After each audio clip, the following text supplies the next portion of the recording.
is held in accordance with Open Public Meetings Act 10:4-6 at SEEK. Annual notice having been forwarded to the New Jersey Herald and the New Jersey Sunday Herald and posted on the bulletin board maintained in the municipal building for public announcements. Would the secretary, would you please rise and join us in a salute to the flag, which I have behind me? I pledge allegiance to the flag, to the flag of the United States of America, to the republic for which it stands, one one nation, nation, God, under God, indivisible, with liberty and justice for all. Would the secretary please call the roll? Mr. Bongiovanni? Here. Mr. Duncan? Here. Mr. Gaffney? Here. Mrs. Crock? here, Mr. Lejo? Mr. Rayhill? Mr. Ray? Mr. Riley? Here. Mr. Toppin? Ron Tappan? He's here. Yep. Somewhere. Councilman Schindler? Unmute. He is Here. There he is. Here. Mayor Francis? Here. There he is. And Mr. Gilbert? Here. Okay, we have a quorum. Minutes for the meeting of September 15th, 2020 were distributed electronically. Are there any additions or corrections to the minutes? We have all our people here, the attorney and Bill and Our attorney and John? our Mr. Rushke is here and Bill is here as well. okay. So a motion is in order to approve the minutes of the meeting of September 15th. I'll make that motion. Second. Mr. Bongiovanni? Yes. Mr. Duncan? Yes. Mr. Gaffney? Yes. Mrs. Crock? yes, Mr. Riley? Yes. Mr. Toppin? Ron Tappan. I think he's lost. There he is. Oh, he's muted. Muted. Muted himself. There he is. Yes. Muted. Councilman Schindler? Here, Mayor Francis? yes. Yeah. Mr. Gilbert? Oh, I got Yes. disconnected. Okay. I think personal problem. that passed. We start tonight with a courtesy review. Hopatcong High School PTSO. The PTSO would like to install 2 clothing donation bins on school property. Is there someone here representing either the HSPTSO or the school board? Wendy is raising her hand. Yep. Unmute Wendy, Ron. Okay, she's muted. Got it coming. There we go. Okay. Hello. Yep, she's Hello. coming. I'm representing Hello? the You're on, Wendy. HHS-PTSO. Okay. The courtesy review is actually with the Board of Education, but I think we can allow Wendy to represent them. What do you think, folks? Yeah. Bill? I have a letter from the superintendent okaying it. Good, thank you. All right, Wendy, go ahead. So the PTO, normally in different circumstances, we would do a fundraiser where we do clothing drives. Due to the situation with COVID-19, we had to redo our fundraising. So we came up with this idea of installing 2 clothing bins on school property. The company that we're dealing with, what they do is they come once a month to empty them. And the PTO would get a minimum of $100, depending on how much is in the bins each month. And this would be something that would be there all year round. Okay, and those bins I see are installed in parking area. It would still leave sufficient parking for students and staff? Yes, it's in the parking spots that aren't used. The superintendent gave us the 2 spots that it's in front of the baseball field, but at the end, those 2 spots aren't used by anybody. If you go there during the school day, they're usually empty. Okay. Anybody from the board have any comments about this? Gosh. Nope. I think it's a good idea. Yeah, I'm fine with it. Looks good. Okay. Let me open this to the public. Would Okay. anybody from the public like to comment on this courtesy review? I'll leave it up to Ron to look for anybody who wants to participate. Anybody who wants to participate, go to participants and just click on raise hand. Participants is at the bottom of your screen. It should be the reactions button, Alan. Well, no, the reactions button is just clapping or a thumbs up. But if you go to participants, there's a raise hand at the bottom. Okay. Don't see anything. Okay, then I will bring it back to the board. I had my hand up. Who is that? Mara. Mara, Oh, Mara. Okay. is the company running it going to shred the clothes, or are they going to sell them?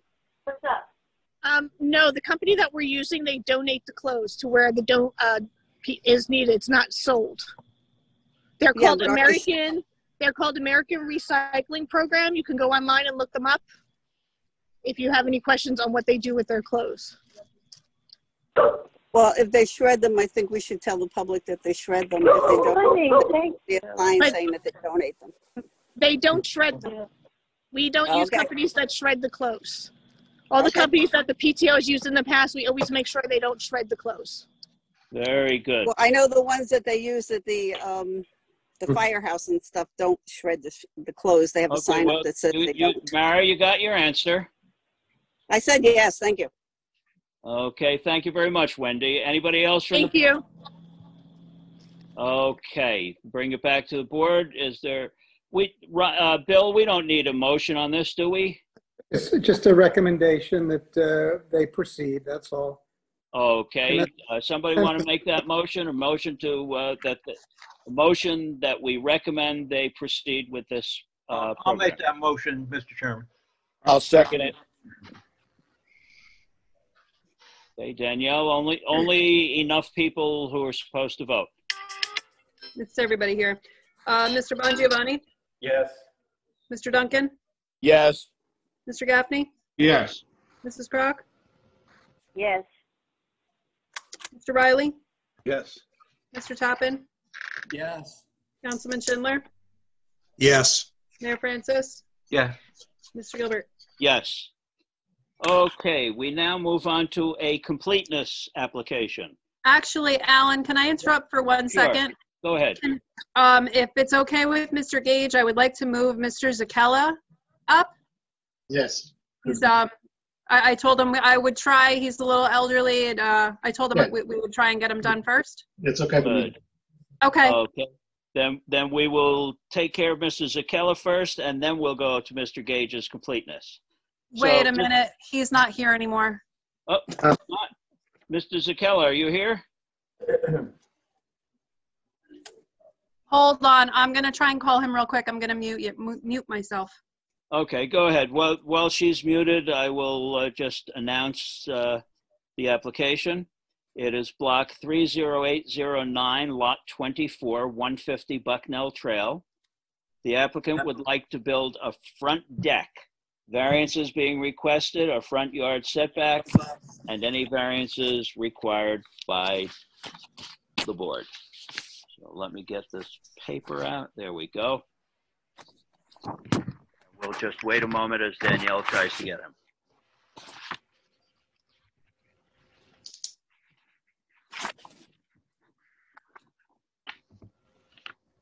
You're muted, Danielle. Oh, there you go. I know. I muted myself. Okay, I have him on my phone. Okay. Mr. Zakella has to be sworn in, Bill. Okay, Mr. Zakella, would you please raise your right hand? Okay. Okay, do you swear the testimony you're about to give will be the truth, the whole truth, and nothing but the truth? Yes. Okay, Mr. Zakella, are you the property owner? Yes. Can you tell the board what you'd like My wife to, and I. what's My that? wife and I, both. Your wife It's and My your, wife and I. okay. Could you tell the board what it is you'd like to do with the property? Put a deck in front of the house. Okay. And is it, how high is the deck going to be? How high will the deck be off the ground? It's only 28 inches to the bottom of the front door, Oh, okay, okay, 7 feet deep. right. Yeah, I went out to see the property the other day and I spoke with Mr. Zakella. Apparently his wife is currently using a walker. And with the walker, it is not possible for her to get out of the front door. So he would like to put this deck on the front of his house with a ramp, probably an aluminum ramp, going down to the road so she can negotiate. And I asked him the other day if the ramp would be temporary or permanent, and he said it will be temporary. And that was one of the things that Mr. Reschke had noted in his letter. Are there also going to be stairs, new steps going up to this deck? It should be 3 steps at the most. 3 steps and then a deck, or 2 steps and then a deck, all depends. Because it's probably going to build a concrete ledge under the step, so it may raise up 3 or 4 inches. So it might be 3 steps. I don't know whether the ordinance calls for it, but sometimes if you have more than 3 steps, you have to have a railing. Is that correct? Yeah, that's fine. We'll put the railing in it. Yeah, that would be taken care of by the construction department. Yeah, they would let them know. I'm sure they're putting a railing around it. Yes. And So- put a railing all around the deck. So you would white extend it- plastic railing. Okay. Are there any questions? Any questions from other board members? Any questions or comments? Then let me open it up to the public. Would anybody from the public like to comment on this application? If you go to participants at the bottom of your screen, you can raise your hand by clicking on the raise hand button at the bottom of what comes up.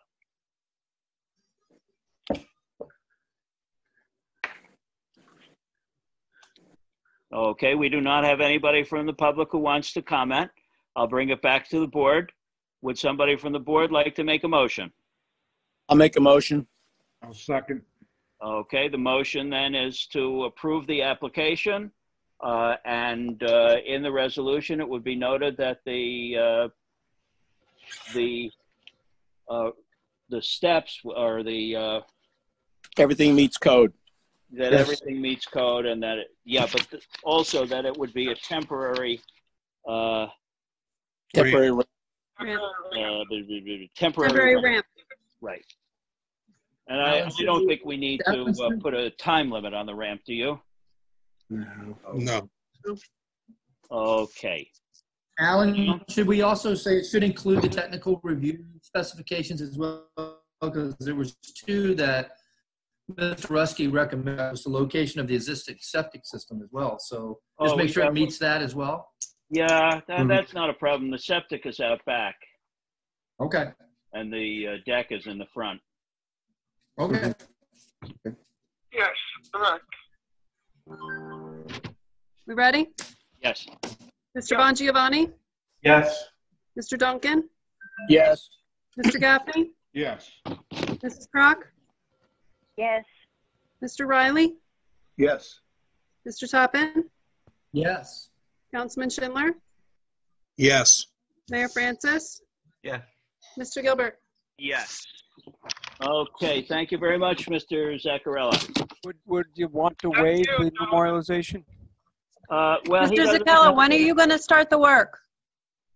I'm getting a couple prices now, so I don't know, sooner the better. Before winter, I hope, before it gets too cold. You haven't bought any of the wood or anything yet? He doesn't have I have he doesn't have anybody to do the I have 2 construction yet. estimates from the contractor, but only one written one.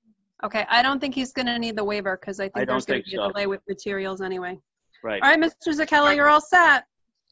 Thank you, Daniel. You're welcome. Thank you, gentlemen. Thank you. Okay, have a nice evening. Bye-bye. Okay, we will now Bye, move Mr. on. Zakella. We'll now move back to the completeness application. Block 11112, lot 15, 14 Brown Trail. Thomas Gage, applicant would like to come before the board for a completeness review of the project to build a single-family home on a vacant lot. Now, Mr. Gage has been with us, has been before us before, and I believe he was sworn in. Bill, does he need to be sworn again?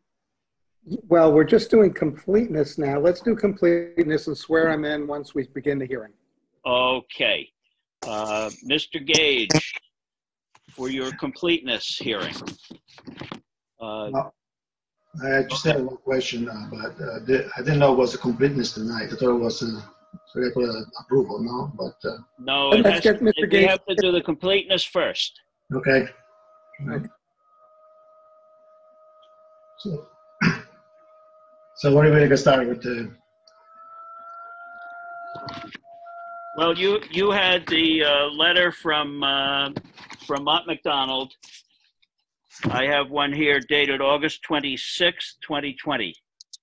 And it outlines the reason. Well, it gives a whole bunch of information and indicates that the applicant has not demonstrated that the critical areas are not present on the subject property, and therefore the application has been deemed incomplete. The board could waive those items for completeness, and if it's determined that the information is required, if it's approved and the information is required, we could have those items as items of conditions. We could make those conditions before construction permitting is issued. So Okay. would recommend the board consider that. Okay. Mr. Gage, is there any other information that you want to present before we go on to that? Yeah, as I submitted to the board some pictures and some identification about the land that is wet and all, I find no wetland in my property. I don't see the reason why it's not complete application. But I would like to, like I said, the attorney at the time said I would like to move on with this application at the point of construction. If there's anything that is a condition, explain with me. I can prove that anything later, but I want to get the approval. Right now, Mr. Gage, I went out and walked the property again the other day. Yes. And when I went all the way to the back of the property, I did find the stream. Yes. So that stream does exist. Yes. And that doesn't necessarily mean it's wetlands, but the stream does exist. Yes. I also noticed that there were some trees marked for to be taken down. No, those trees are not marked to be taken down. It was just a measurement to see how the house will be laid out and to see the distance from the stream, so to make sure it doesn't impact anything in the 50 feet from the stream. So I'm in within the 50 feet, so there's no impact with the stream. Mr. Gilbert, why don't we consider a completeness determination, because we're kind of getting into testimony now at this point, and move forward. All right. Then do board members have any questions, any concerns, any comments about completeness hearing? No. Okay, let me open it up to the public. We don't have to do that. Just on completeness, we can move forward with it, Mr. Stewart. All right, then let's proceed. Danielle? Okay, so we're determining that the application is complete? Well, let's, somebody want to make a motion? I'll make a motion. Okay, that was Mr. Riley. Is there a second? I don't see any second. What is the motion? Are we accepting? The motion is simply to deem the application complete. At which time we would then get into the testimony on the, any variances? Okay. I'll second it. Okay, thank you. Danielle? Mr. Bongiovanni? Yes. Mr. Duncan? No. Mr. Gaffney? Yes. Mrs. Crock? Yes. Mr. Riley? Yes. Mr. Toppin? Mr. Tappan? Hold on. Machine, yes. Okay. Councilman Schindler? Yes. Mayor Francis? Yes, and I'm assuming now, and maybe we have to be clear that anything in Mcdonald letter that applies should be a condition of this approval. This is just for completeness. We'll get to that. The board will It's get just to that. completeness. All right, then I vote yes. Mr. Gilbert? No. Okay. Okay, I believe the vote was in the affirmative, Danielle? Yes. Okay, Mr. Gage, you have, your application has been deemed complete. We will now get into the application itself, so you'll have to be sworn in. Bill, you want to swear him in? Please raise your right hand. Do you swear the testimony you're about to give will be the truth, the whole truth, and nothing but the truth? Yes, I do. You are the property owner? Or are you Yes, a I'm the contractor? owner. You're the owner. Okay. Where we are right now, we do have Hatchmont McDonald's report. This is an application to for variances for minimum lot width, minimum lot area to permit the construction of a single-family home on the isolated lot. At this stage, we will take testimony. We will review the Hatchmont McDonald report, and we will also ask whether the adjoining owners have been notified of the application and inquired as to whether they would be interested in purchasing the property or annexing property to make it larger. Okay, let's start with that. Mr. Gage. Alan, Yes. Alan, hold on a second. This is Rich. Is this a D variance or? I No. don't believe so. Stand down, Bill? No, it is not. It is, okay. Just wanted to check. Okay. Go ahead. Okay. So, Mr. Gage, one of the requirements when you're building on a lot like this is you have to provide documentation that the neighboring properties have been contacted about potentially obtaining additional property to bring the site into further compliance, or that offer them the opportunity to purchase this property. Has that been done? Yes, I did. And do we have documentation of that? Yes. We do. Okay. And we've had no response from any of the adjoining owners? I had one neighbor contact me to say that he received the letter and that he was not interested in purchasing. So he was fine with it. Okay, thank you. Mr. Gage, I'm sure you're in receipt of the Mott McDonald letter of August 26, 2020. Yes. And all of the information in there. Let's get to the technical review. We took care of number one. Chairman, if I can just make a comment. Sure. You know, first, I guess with just regarding the it's not necessarily just selling his property. It's actually requesting to purchase the adjoining property. Right. Both of those were done. He offered to sell or offered to buy. Okay, just want to make sure the testimony is correct on that. Good. Good. The first comment I just want to make is regarding, to be frank, the applicant has repeatedly ignored, addressing the flood hazard and wetland comments that I made. Both these features are outlined in the municipal ordinance as critical areas, and as a variance application, they should be identified on the plan. His testimony is there's no wetlands present, but he has not qualified himself as a wetlands expert and to give that such testimony. And typically we would get even from the engineer or other testimony to say that they're either present or not. What really is a concern here is that as part of a condition of approval, if he doesn't want to, if that's his testimony based on what's out there, My recommendation is that he either gets an absence determined from the DEP that there are in fact no wetlands present, and get a letter of non-applicability from the DEP regarding the flood hazard areas.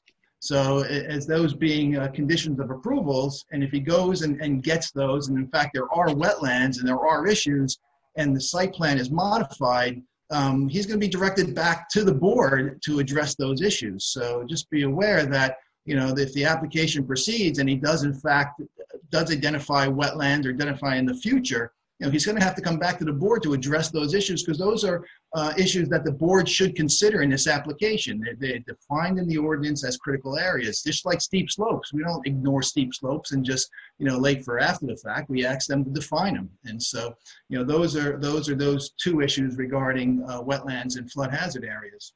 And Mr. Rushke, so basically what he needs to provide then, you've indicated a presence absence letter as to wetlands, and that would be obtained from the NJDEP. Yes, and it's called an absence determination. Yep. Just an absence determination. Yep. And a letter of non-applicability from the DEP. Yeah, there's simple applications to forward and to justify that. And in fact, the letter of non-applicability for the flood hazard, there's not even a fee associated with it. So, you know, these are not difficult, you know, procedures to verify that, in fact, he does not have these critical areas. What documentation would need to be provided to the DEP to get those, that documentation? It's a standard application. There's forms to fill out, and he would basically send his application in. Okay. You know, so it's filling out an application, and so there isn't, you know, a heavy lift to submit these applications. Well, I want to let you know that I'm a firm believer in the rule of law, so I know what you're saying. So, but the thing is that you're saying that I'm ignoring. That's not true. I prove it to you that I contact DEP for waivers. They don't like to talk to me because there is a federal case involved. In fact, they have no jurisdiction on my case. So I don't know how to say this, but. Well, so if you contacted DEP, what correspondence that you have from the DEP? I got an email. They know that they answer me back. They say they're not going to decide if they have no jurisdiction. Did you submit that email as documentation? Not to you guys, but I have here. I mean, this is my point is in the beginning when I came to this board, I provide you with a architect plan with the footprint of the property. I'm asking for variances involve the weight and the size of the lot. That's all I was asking. And then I know there is another process that I want to get there because it requires more investment before you get there. So that was my point. So I had to go back to an engineer because you request all that information, which was not the stage yet to do that. And now I'm at that stage. I provide you with all that. I went forward with investment. I'm not gonna get to the party involved as a defendant in my case telling me what to do with my property because that'd be a conflict of interest. I'm not gonna get the DP involved because that's a different thing. So well, any site development you do, you know, you're not exempt from state statutes, and so you have to comply with regulations regardless. Like I said, I believe in the rule of law. I'm the one who respects the law. In fact, I have a case against the defendant. They broke all the law, and they're supposed to enforce the law, right? So I'm and the law is regarding wetland delineations and identifying. I understand. I know all your regulation, and everything else. And also, so you agree that you're going to comply with the law. Yes. And you're going to. And I comply equal protection of the law with everybody else. I will do that. And that's all we're asking you to do is to comply with the law. Yeah, I'm doing that. But now it's that stage.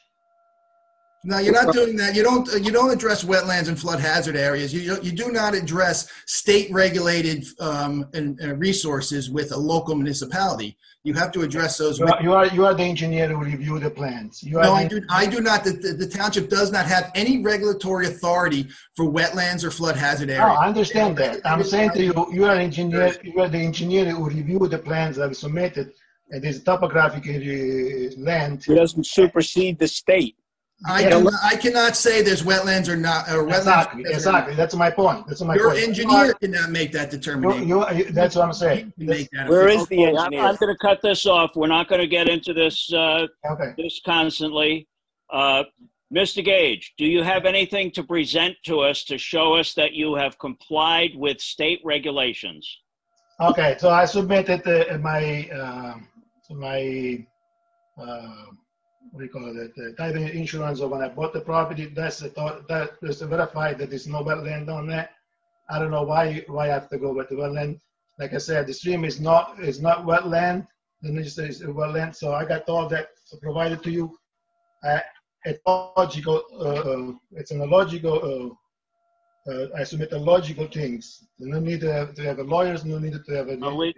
We have to disagree with that, or I have to disagree with that.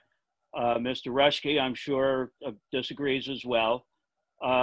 So we will get back to the comments that Mr. Rushke has provided on critical areas, regulations for critical areas, and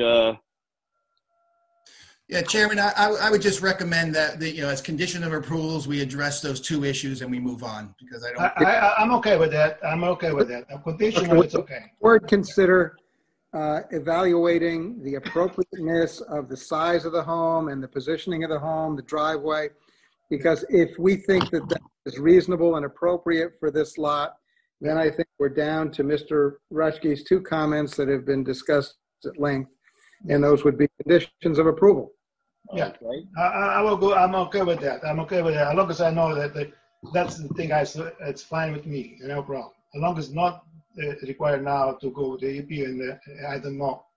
I'm not gonna do more investment with not knowing what you're gonna do. If you're gonna approve me, then my variance, no, that's the problem. Okay. Then there was a point. There was a point in the beginning, of the first meeting, because I made it clear. I was not going forward if I would have said no at that time. And you made me invest money. Already I went more forward when I was supposed to go. Because usually this is what happens. You present the sketch, you say, well, this is what I want to do. What do you think? Well, you say, you got to submit all this. And okay, but this is approval for the building. I'm not building. I'm just getting a body. We're trying to work with you, Mr. Gage. Let the board consider this. Yes, please. Okay, so we do have plans. We have plans of the house. We have site plans, preliminary and final site plan. I believe I have my witness, engineer on if you want any question, I think he's there. My witness, the engineer and the architect. If you want any question. Is the engineer? The engineer, the architect, or engineer is there? I don't know. Okay. Yes. Mr. Khan is here. Mr. Khan, would you raise your right hand? Do you swear the testimony you're about to give will be the truth, the whole truth, and nothing but the truth? I do. And you're a licensed engineer in the state of New Jersey? Yes, I am. And you helped prepare these plans?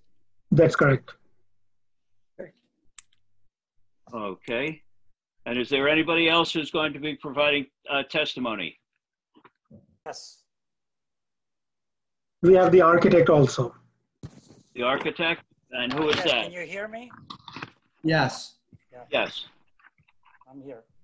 Okay. Bill, you want to swear him in? Yes, just a second here. I don't see it, but is this Jose Gennaro? Yes, that's correct. Okay. Mr. Gennaro, would you raise your right hand? Do you swear the testimony you're about to give will be the truth, the whole truth, and nothing but the truth? I do. And you're a licensed engineer in the state of, a licensed architect in the state of New Jersey? That is correct, and I'm also... You prepared these plans that are before the board? Yes, I did. Okay, thank you. Okay. So, I have the plans in front of me. I hope that the other board members have the plans as well. Do we have any questions or comments about the plans? Okay, there they are on the screen. Preliminary and final site plan. Okay, these are the engineering plans. These were prepared by Adnan Khan. Yeah, let me testify on basically what we are proposing here. Adnan. Okay. As you are all aware that it's a single family proposal to build a single family home. The property currently locates in R1 residential district. The requirements for the R1 district is the minimum lot area 15,000 square feet, whereas the existing lot is 9,000 and it's going to remain 9,000, of course.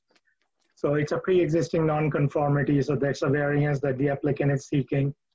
At the same time, the lot width is required 120 feet.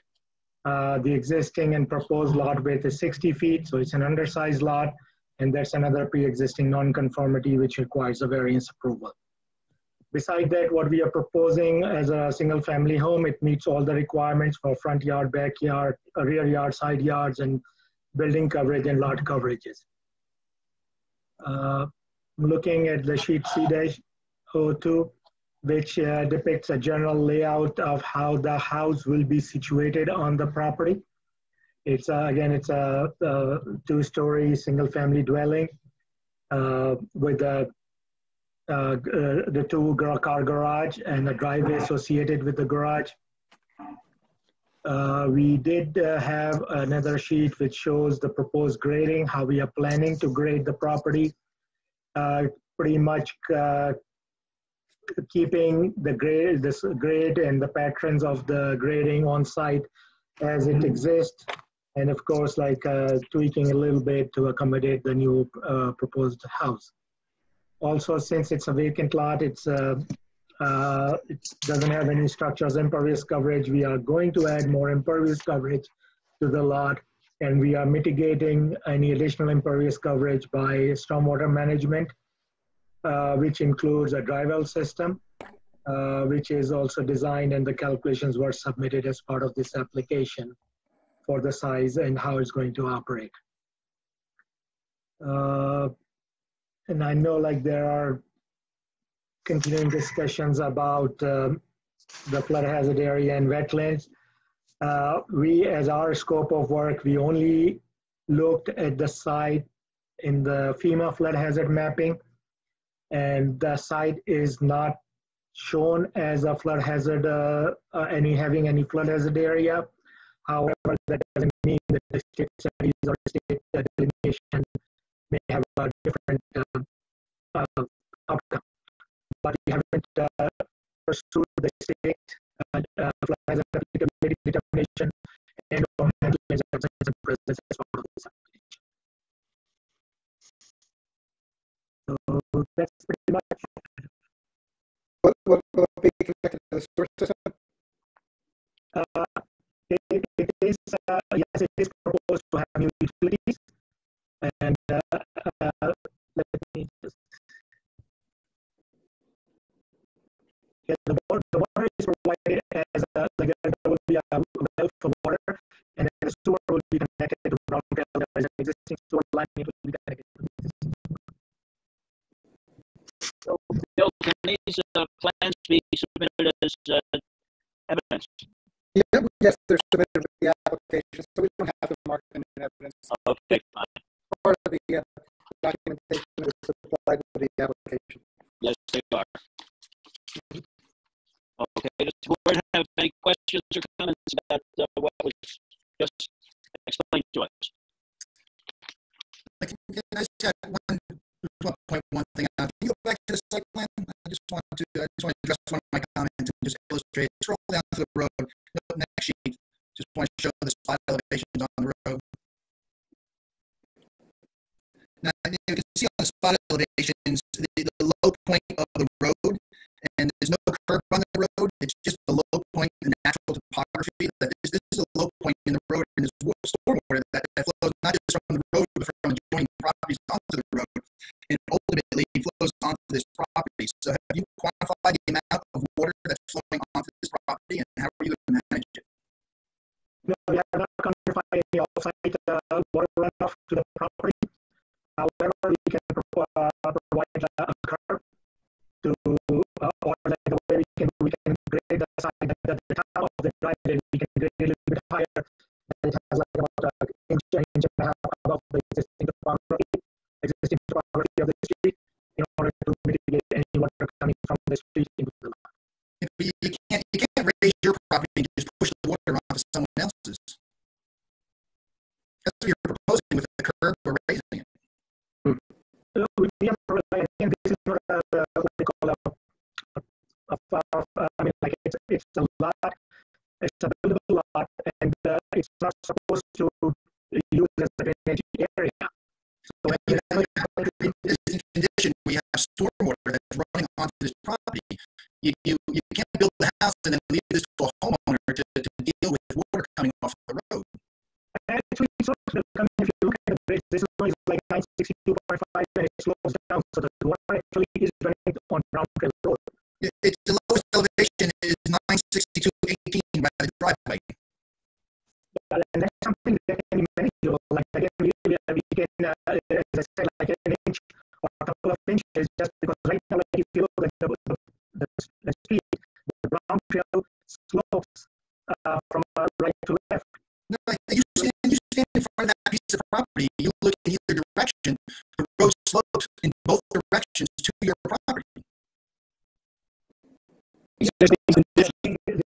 I understand what you're trying to say, but the thing is, like, this is a lot. This is not a drainage area. I mean, not like a swale or something that is used or supposed to be used as a stream or drainage area to take the water from Brown Trail into the back of the stream there.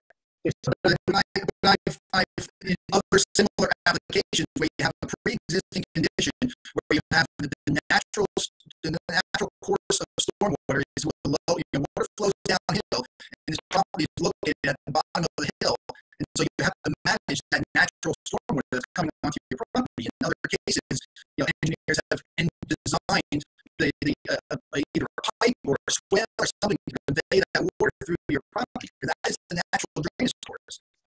Hey, John, question.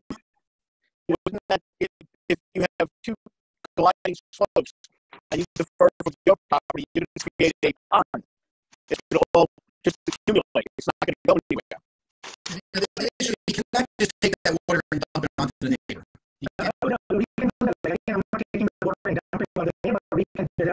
Other engineering design that we can do, as you mentioned, like we can have like a collection point or a drain and connect the pipe from the property here to the back of the property. So there are the different ways. Like it's not something that's not doable. We can design anything like to manage or mitigate that stormwater system. But again, I just want to emphasize that this is a legal lot. We want to use this lot as a drainage swale or something for the area. It's a legal lot by law. It's supposed to get built. No, if you could defer to New Jersey soil erosion sediment control standards, it does have standards regarding how to manage stormwater onto your property. And there are ways you can manage it. Say that it's not a problem. You need to deal with the issue that you have a natural condition, that you're in a low point, and you have to determine what that volume of water is and design a conveyance system so that you're not impacting this new house. Or impacting it. I agree, and that's not something that cannot be done. It can be really easily done. We can design something, and we can transfer, take over the water, whatever is coming towards the property, and safely discharge towards the back of the property where it currently flows. My point is, shouldn't that have been designed already and been a part of this application? Yes, we usually get these comments like as part of these things, like I think that can be made a condition of approval. John, that can be done, that he can design a swale that would convey the property to the rear of the property. Well, anything can be done, it just needs to be properly engineered. And the first step in engineering that is to do the calculations to determine how large the drainage area is that flows onto that property. I don't know if it's going to be a swale that should be 1 foot wide or should it be 5 feet wide. That's the engineering analysis that gets done. And that's not a rocket science that can be done. It's done and we have done. We have done in several small limited projects. And again, we're not going to create a swale. What we're going to do is we're going to put a pipe with collecting the water from the front of the property through a pipe, which would be a different size based on whatever the water we are anticipating, and we run the pipe through the side of the house towards the back. So it's not a rocket science that cannot be done. It's done. It can be done easily. It can be engineered, and you have to assess that. It may be here. It has to be engineered, and it may even require a pipe because it may not be practical given the size of the lot to try and build a swale to convey that. That's up to us on whether it should be a condition of approval or it should be part of the application. I agree. Bill, in this case where this lot is basically at the bottom of a hill, on both hillsides. It's a natural low point in the topography. Should the town obtain a right to discharge associated with any improvements? I think the town should, I think you're right. I think the town should require a right of discharge because I don't know what the conditions are now on a heavy storm, whether this lot is inundated or not, but certainly based upon the submission, this is the low point. It's, and that's where the water's going to end up. So now's the time to solve a problem for this lot and potentially a problem for the town if water does accumulate there now. Okay.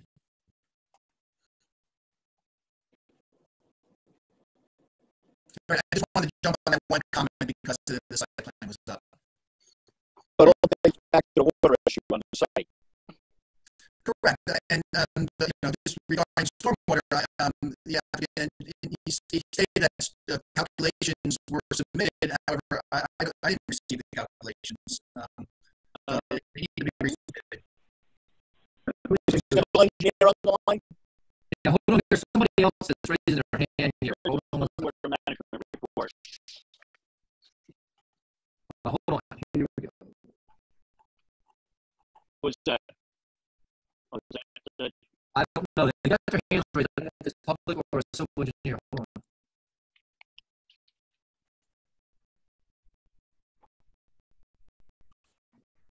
No, they're fine. You're unmuted.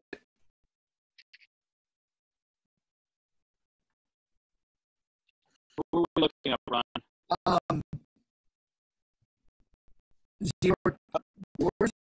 My suggestion, unless the applicant wants to pull one of his other professionals in, we'll just leave it to the public, not open to the public. Okay, I can't get them on. They're unmuted if they're not talking. So the applicant can invite one of his other professionals in. John, we have two documents with the application. We have a stormwater management report that's dated July 31st, 2020, and Appendix B, dry well storage volume calculation. Did you receive those? I did not receive that. So if he provided it, as long as condition of approval that it complies with the stormwater requirements. Are you asking for any deviation from the municipal stormwater ordinance? No. Okay. So we review it for compliance. Hello?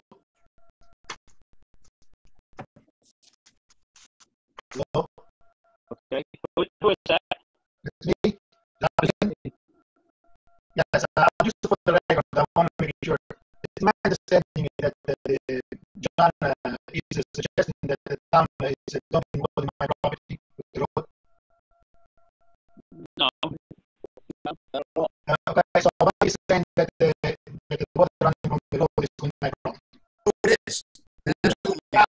You said that nobody is allowed to dump water in other people's property, and the town is allowed to dump water in my property. Your property is located at the bottom. That's the question. Yes. What stormwater is that? The town has authority to dump water in my property. No, the town didn't decide to dump water. Your property is located in a low-lying area, and so water flows downhill. But that's not my property, the town, because I'm saying that you just there's no curbing. There's no. the town provide curbing in the road, okay, and don't be water my property and make my property wetland. No, Mr. Gage, slow down. What we're saying is your property is it's a low point in the area. Water naturally accumulates there. My professional is. You're muted, Mr. Gage. Mr. Gage, I suggest we keep moving forward with this application. We evaluate with your architect the nature of the house, whether the house size is appropriate for the lot and harmonious with the neighborhood.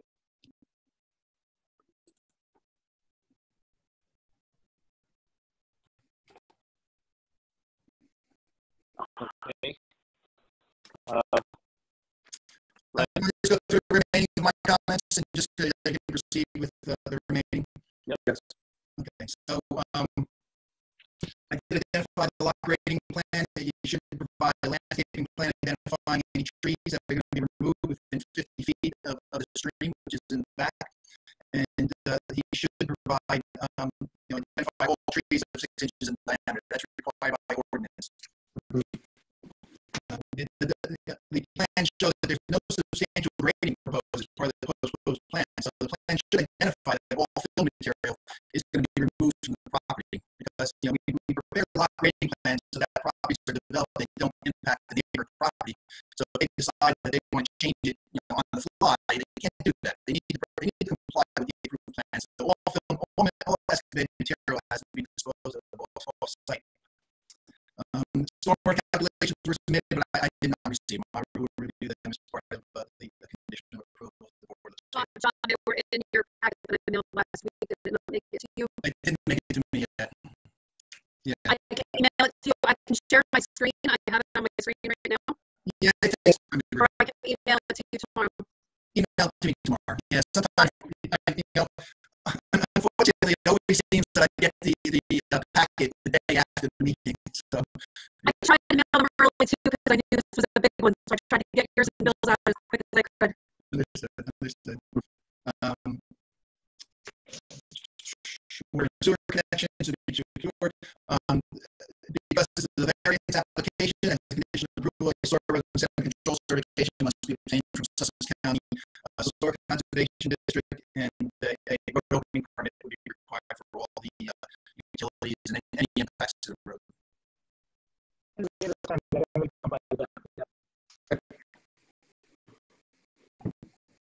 Okay.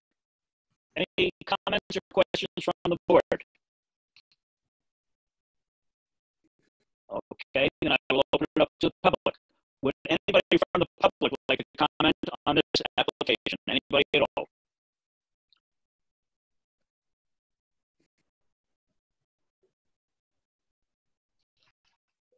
Anybody, Mr. Tappan? I don't see anything, sir. Okay, I will bring it back to the board. Would anybody from the board like to make a motion? And please make the motion complete, if you do. What are the provisions that have to be supplied as part of the motion? Somebody needs to summarize those other than me. If there's a motion to approve, the applicant is going to have to comply with the ordinance requirements set forth in Mr. Rush's report. So there would be an absence determination as to wetlands that would be obtained from the NJDEP. There would be a letter of non-applicability from the NJDEP as to the property's location in or out of a flood hazard area. There would be required a design to be approved by Mr. Rushke as to water management. We talked about a swale.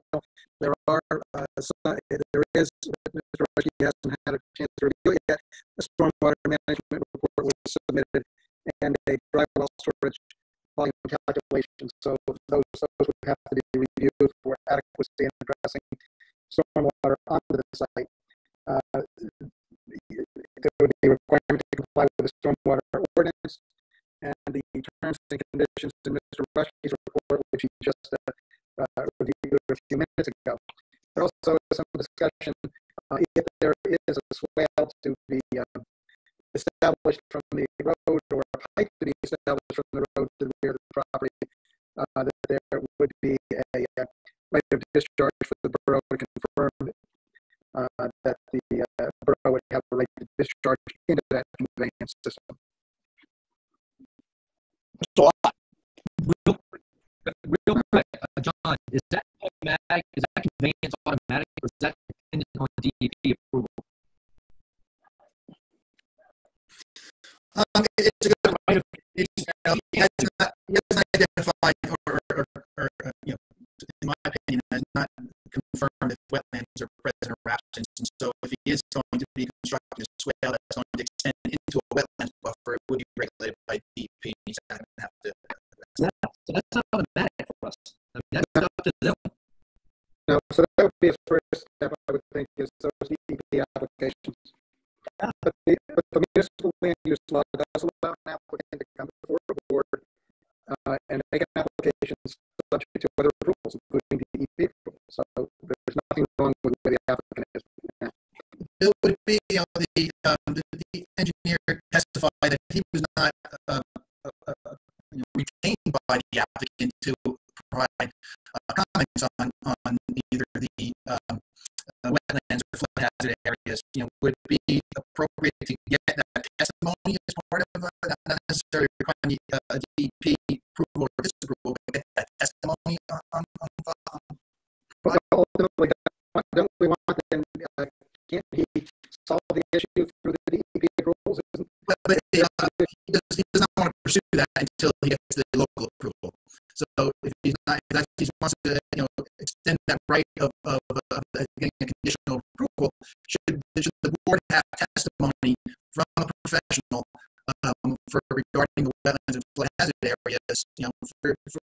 For to meet the town ordinance regarding those critical areas, the testimony is on the record regarding those two, and also the possible implication of that command. If there's a problem with the wetlands determinations and it affects the design that was submitted to the board, he's got to come back to the board. I agree. That's why most applicants would resolve the issues with the DEP before coming to us, so they're not coming back to us afterwards. Most would, but it's a legal requirement. It doesn't have to. He brings the risk. If there's a problem and it requires a redesign, well, it's got to come back in because there's a redesign based upon that determination from the DEP. He can do this. He can pursue it in this manner. There's no legal impediment. The conditions would be such that if adopted, there's no construction permitting issue until this is done, and the construction department would have to be well advised that that is the case. I think the question becomes: do we want to do it that way, or do we want to do it the way we have in the past? Well, what do we can do it this way? We can. We don't have to. Do we have to? Right. Most people do it, but we can. Okay. But still regarding testimony, do we have a right to request testimony from a professional on the presence or absence and indicating, addressing the municipal code of those critical areas? We provide no testimony or municipal code is based upon, as I understand it, the state DEP regulations, and if this witness is not either retained or knowledgeable in that area, I personally don't have a problem with what the applicant's doing before the board at this point. I would have an issue in terms of the conditions and being careful that the conditions are there, but certainly he could proceed in this fashion. And whether it's through testimony or whether it's later on through a DEP, which I think is the best way, a DEP approval, that's fine. Even if we had the testimony, I think we still prefer to have the DEP approval. That's the ultimate decider. I'm not against that. I said that I'm okay with that. Condition, I'm okay. The bottom line, our regulations don't supersede the DEP, and they actually probably follow the DEP guidelines. So ultimately, if the DEP gives the approval, I don't want to say rubber stamping it, we're just going along with it. So I don't have a problem with, making it a contingency. Somebody want to make a motion? I would just add that as a condition is if matters cannot be resolved between the applicant and myself regarding how stormwater is going to be addressed that's coming onto the property, or if there's issues with the calculations that need to be required to come back to the board to resolve those issues. I think that would always be true. It would be true in this case. So if there's an issue, it would come back to the board. Sure. Again, we have to make sure those comments are reasonable and good engineering practices. Again, it's not going to be a preferential comment, it's going to be standard engineering comments. Then we don't have any issue with that. That would always be the case. And if we disagree, then you have to come back to the board. Yeah, we've got reasonable comments, yes. Right. In the confines of the ordinances and the state regulations. That's Always. That's always. Right. Okay. I'm still looking for a motion. Does somebody want to make a motion? I'll make the motion.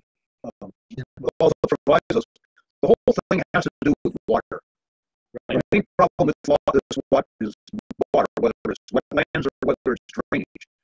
And we have to address the entire water issue, whatever that with it, as part of the condition for approval. That's something. Right. Okay. I'll second that. And Coach, you're right. This is a disastrous road. We deal with this a lot, particularly in the wintertime. So all those specifications, engineering standards, Mr. Ruskey's approval has to be met. This is an awful area. Every year we deal with this a lot. Okay. Before we vote on this motion, I will open it to the public. Would anybody from the public like to comment on this application?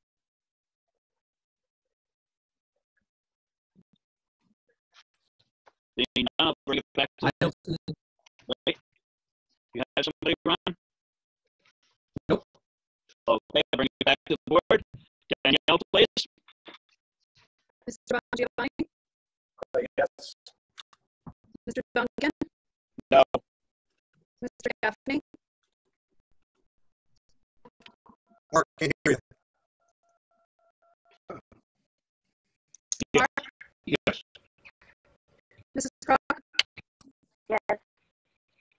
Mr. Riley? Yes. Mr. Toppin? Yes. Councilman Chandler? Yes. Mayor Francis? Yes. Mr. Gilbert? No. I believe, though, that the motion passes. Is that correct, Danielle? Yes. Okay. I'd like to make a comment. I want to compliment the architect and the engineer on a lot of very, very thorough information that they put forth to us, so that we can look at what needs to be done. Sorry that all that you put together didn't quite get to the issues that are concerned, but I want to compliment you on an excellent presentation of the data, the drawings, the lot plan, the house, and how it's laid out. I think you did an excellent job. Thank you. Thank you. Okay. All right. Mr. Gage, do you have anything else? No, okay. Okay. Next, we will go to number 3, Omi Ortiz, lot 10902, lot 3913. Applicant is requesting approval of current deck expansion, new deck expansion, and pool installation. And there are some variances. Is Mr. Ortiz here? I think I did see him. Yes, I am. Okay. Bill, you can swear him in. Mr. Ortiz, please raise your right hand. You swear the testimony you're about to give will be the truth, the whole truth, and nothing but the truth? Yes, I do. And you are the property owner? Yes, correct.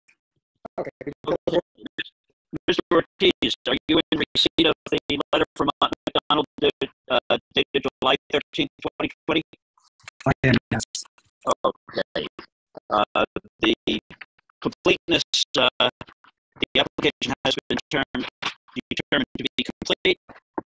Technical review, the height of the proposed retaining wall to the east of the proposed pool should be specified.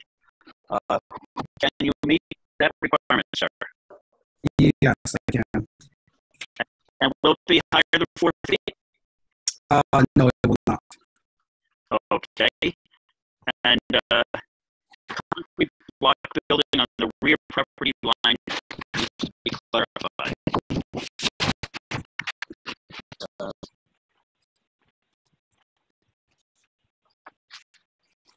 I was over here the other day, and wow, there's a boulder there, isn't there? Where you? Yeah. Well, where the concrete wall, where the retaining wall would be, there it doesn't comply with that boulder. But it's still far away. It would not be anywhere near there. The retaining wall would be approximately 3 feet away from the pool, in a like a semicircle around it, so it would not touch that boulder at all. Okay. And is it going to require any fill Yes, there's going to be a bit. I think when I looked at the difference, it was about 17 inches because it goes down on like a bit of a slope. Yes. Okay. Is this pool going to be above the ground or in the ground? Above ground. Above ground. Yes. And you're building a deck around the whole side of the pool. Yes, it would be a half deck around the pool, kind of adjacent to the current deck right now. Yes. You're expanding the current deck so that it matches around where the pool is going to be. Correct. Yes. Any other questions from the board? To answer the question in regard to that concrete block building, it looks like it encroaches off your properties. Yeah, Mr. Ortiz, do you know what we're talking about? Well, I'm looking at the property right now. The map. The concrete building. That's not mine. So that's on the street. At the end of my property. That doesn't belong to me. So that's at the very end of the property. The retaining wall is it's about 13 feet away from there, according to the plan I'm looking at. Whose building is that? I'm not sure. I'm assuming the neighbor from the end of the back road, but it's not mine. It's never been mine. Okay. Okay. Other questions from the board? Comments? Questions? All right, let me open it up to the public. Would anybody from the public like to comment on this application?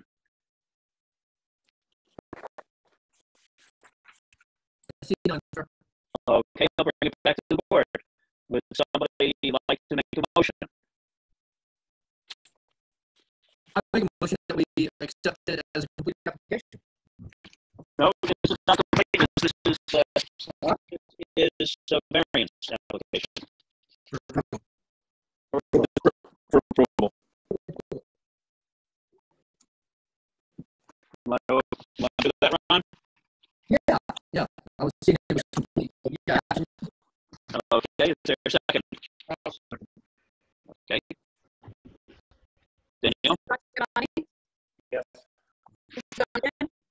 Yes. Yes. Mrs. Croft?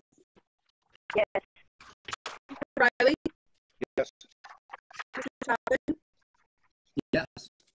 Councilman Chandler? Yes. Mayor Francis? Yes. Yes. Okay. Mr. Ortiz, how soon do you plan on proceeding with this? This late in the year, probably next spring. Okay, fine.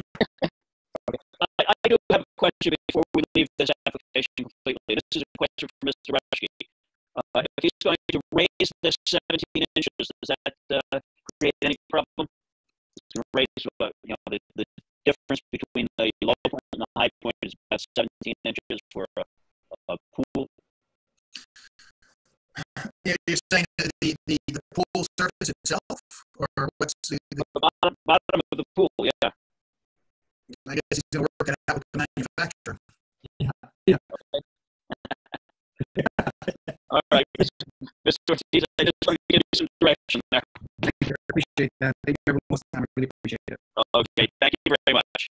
Next, we have Gregor Panic, lot 50410, lot 13, 311, Sport Trail. Applicant would like to renovate the existing deck.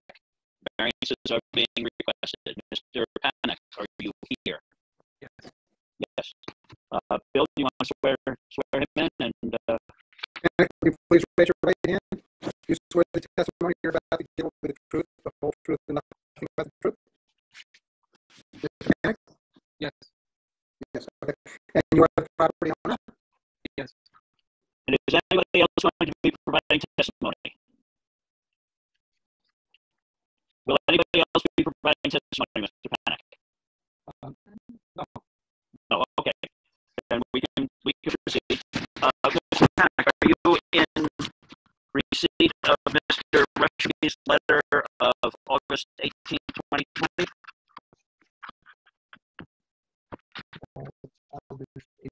No.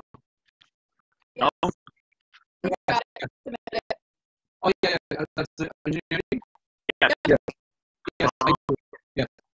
Okay, the application has been deemed complete. Technical review.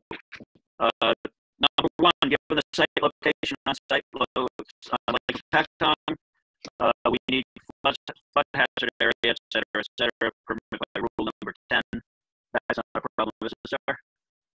You know, basically, that, are you proposing any substantial earthwork or activities, clearing vegetation associated with the dock, or is it just building the dock itself? No, that's existing dock, and we adding a little bit from the right side to attach the floating docks for the jet ski. Okay, it's just going to be that testimony that you're just expanding the dock, you're not doing any other site work associated with it. No, just has the pole for the jet ski floating docks. Okay, and you're going to keep the dock at the same elevation that you have now? Yes, everything is the same. Okay, that should be fine. The second comment. And the second comment is taken care of.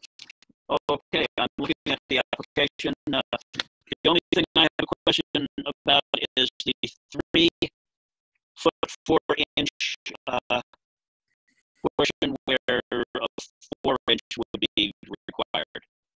4 foot would be required. Yeah. So the part of existing dock was that side, no, it wasn't 4 foot. So we just continue extending the same size to attach the jet ski floating dock. We didn't change the size of the deck. We just extended the deck to attach the jet ski floating dock. Okay. Are there any other comments or questions from the board? Any dock that's 3 feet is not very stable. I think you should make that extension 4 feet and be safer rather than 3. You know. Yeah, I understand. So it's only 6 inches different, but one side. There's differences. Believe me, it makes a difference. We had the same thing with a couple other people building boathouses. They have 3 foot sections on the side of the boathouse. Make it 4 feet so that it's safer. 3 feet. That's my suggestion to you. I don't know if you want to do that or not, but that's fine. Yeah, I didn't know if I can do it. So yeah, 4 feet would be better. So that's 4 feet for the whole thing?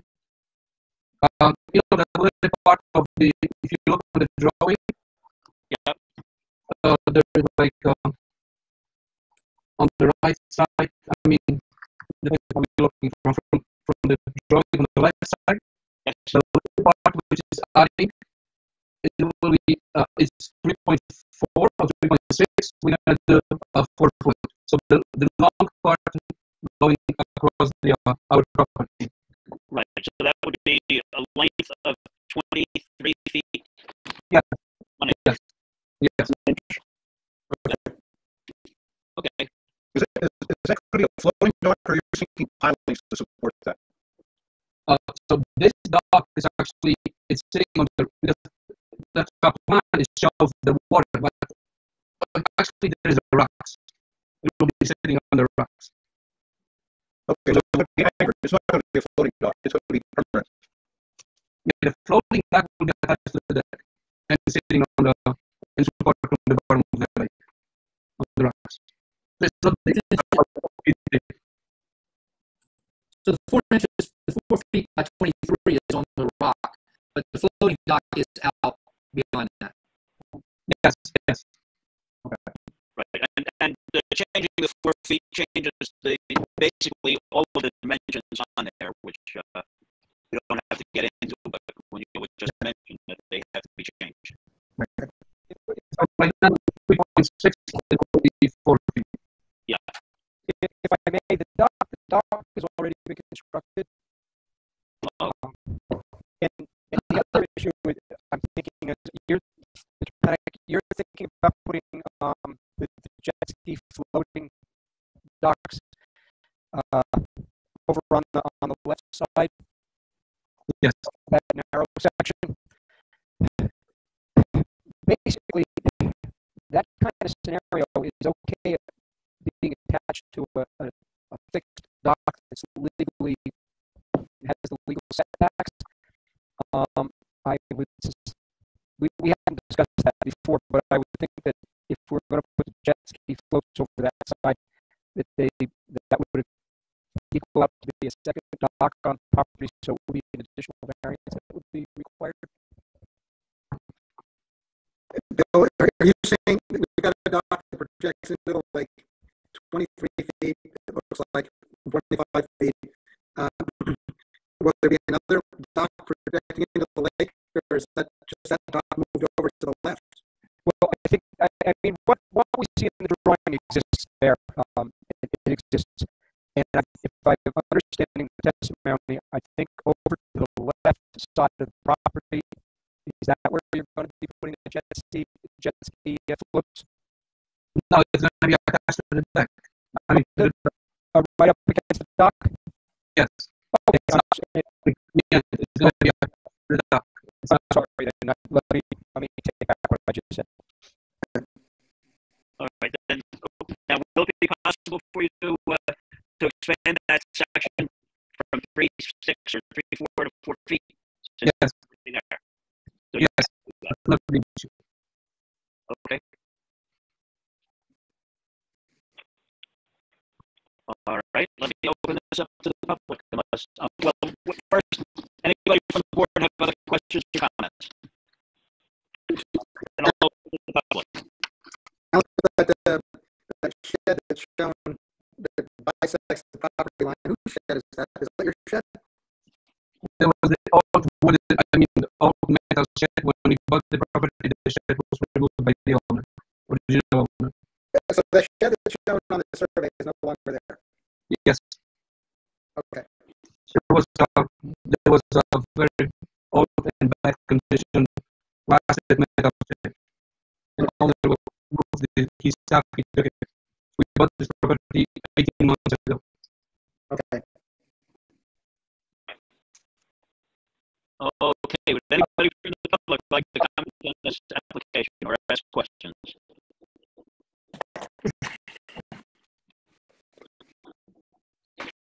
Nobody, Ron?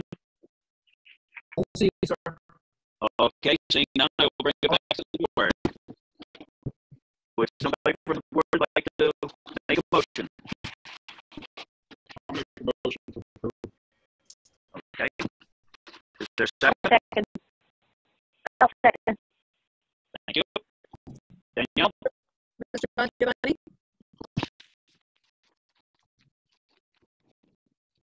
Mr. Giovanni? Anthony? You're muted. You're muted. I got him. There we go. Sorry about that. Yes. Mr. Duncan? Yes. Mr. Gaffney? Yes. Mrs. Croft? Yes. Mr. Riley? Yes. Mr. Tucker? Yes. Councilman Schindler? Yes.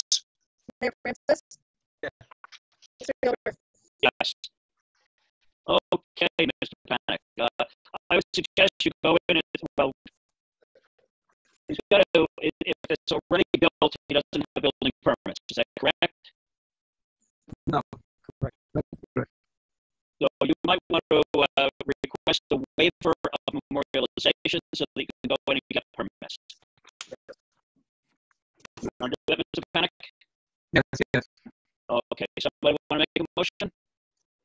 I'll make a motion. Okay, and a second? Second. Okay, Danielle? Mr. Giovanni?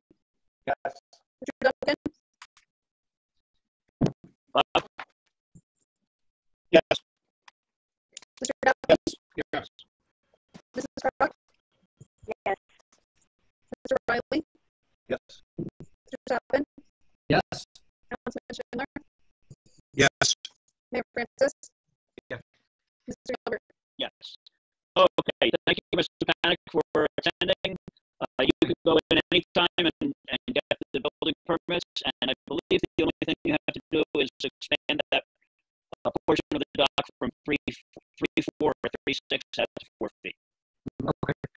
Thank you very much. Good night. Good night. Okay, we now enter the work session. Ryan Besthorn, block 31101, lot 14, 317 Maxim Drive. He would like to discuss the possibility of constructing a dock, shed, and gravel driveway his primary residence. Before he starts, I would like to mention that he is a neighbor of mine directly across the street. When he comes to us with an application, I will, of course, recuse myself. Since it's just a work session, here we are. Mr. Bestorn, you are on. Good evening, everybody. Can you all hear me? Yes. Great. So I would like to share my screen, if that's possible, Danielle. Yeah, go ahead.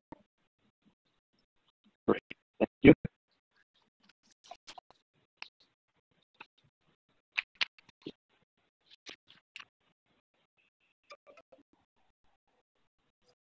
Okay. Can everybody see the presentation I have up right now? Which is right here. So, just flip off to the third and left. Okay, sorry, two monitors here. Okay, so I live at 63 Southern Trail, across from Mr. Glover. Been there for 15 years. I really enjoy the lake. There happens to be a lot that is across Maxim Drive that is directly across from Top Lane that the current owner, who happens to be the same gentleman I bought my lot off of to go buy residence. He wants to sell because he's planning on retiring. So I am interested in buying this lot. I do know that this lot does have some easements on it, and those easements basically state that, you know, the parties on the deed says that the parties reserve the right to assign non-exclusive use of the two lots, and by two lots they mean the lot that is in front of the church on Maxim Drive and this lot, for assuming and making subject to requirements of membership in existing membership associations or associations to be formed for the maintenance and upkeep and perpetuation of such lands for this use of property owners of certain land. The right to use lands for this use specific should be designated to specific lots, and such rights shall run with the land as long as the owners of such land contribute equitably by membership or otherwise the upkeep and maintenance of aforementioned lands and their lots. And then it goes on to there. So the current owner doesn't have any record of anybody being a member, and it doesn't look like anybody has been actively using or maintaining this lot. I have a contract to purchase this lot contingent on me getting approvals to use it for recreational use. Here's a current view of the lot from the street, and here's a current view from the lake. It does appear that there's remnants of some type of gravel driveway that's there that goes down about 20 or 30 feet from the road.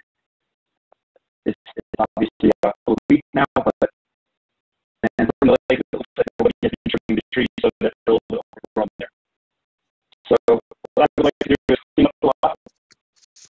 I do not want to change the topography of the lot at all. I don't want to pave the lot in any way. I would just like to clean up the underbrush, and I don't even think I would take any of the large trees down. Leave it kind of like nature intended.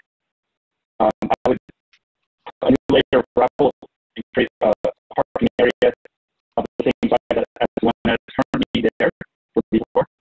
And I would like to put some electricity there to provide lighting for safety and security. And I would like to put a fence there to make sure that we don't get people trespassing and utilizing the lakefront area for swimming and doing other things that they shouldn't be doing. I do understand that, you know, one of the reasons why I could possibly do this is that there's previous use of just this type of so I did look up some old aerial photos, and I found, you know, in 1979 there was a dock that was there, and it was pretty clearly visible in the picture. And you can see there's a seawall that's on the left of that dock that currently exists in the neighbor's property.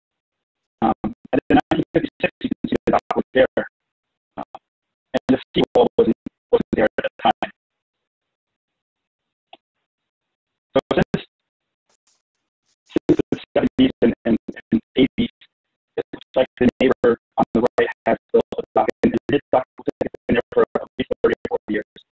And it is encroaching on the property a little bit right there. And I'd like to say that I'm a software engineer. I'm not a engineer that draws these types of drawings. So I must apologize. I drew this and this on top of a survey. So it's definitely not the scale.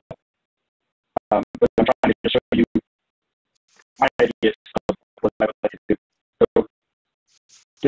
this line of the dock would mean that I would get a variance for the side yard setback, obviously, because I am close to the property line on the left.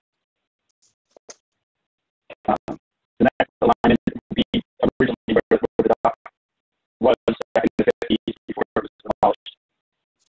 There is a small wooden dock that the neighbor on the left has constructed there to hold the little sunfish, I believe it's called, small sailboat. I did speak to the neighbor. He was very, very friendly, and he told me he wouldn't have an issue with taking that dock out, small one there. And he actually, and I know this thing is different when you see somebody in person and in this type of board, but if he does that, he may see favorably of this alignment. So here's my proposed software engineer built it in, and you can see the dock there. I thought the shed would be perfect for my kids who have little kids-sized kayaks, and they have some toys that they like to use on the lake. So I thought a small shed would be really, really nice to have there. Put those toys in, and that way I don't have to carry them by walk to and from this lot, which I would like to mostly do as well. And possibly a fencing gate here just to secure the area. And this is where it looks like it used to be gravel traffic here, so I'm pushing out the new gravel. I do not want to pave any of it at all. Maybe I would make a little gravel walkway down here, meandering through to the property. So that is what I would like to do that properly. I'd like to hear if you have any advice, feedback, or anything else. I have a comment. I moved here in 1970, and in my deed, property deed, it does give me rights to use property on the lake. I'm not sure if it's the exact same property as he's dealing with, or if it's almost adjacent to it. But I know I do have rights to use the property as long as I contribute toward the maintenance. And I would have no problem with you coming down to the lake and enjoying your I would give anybody everybody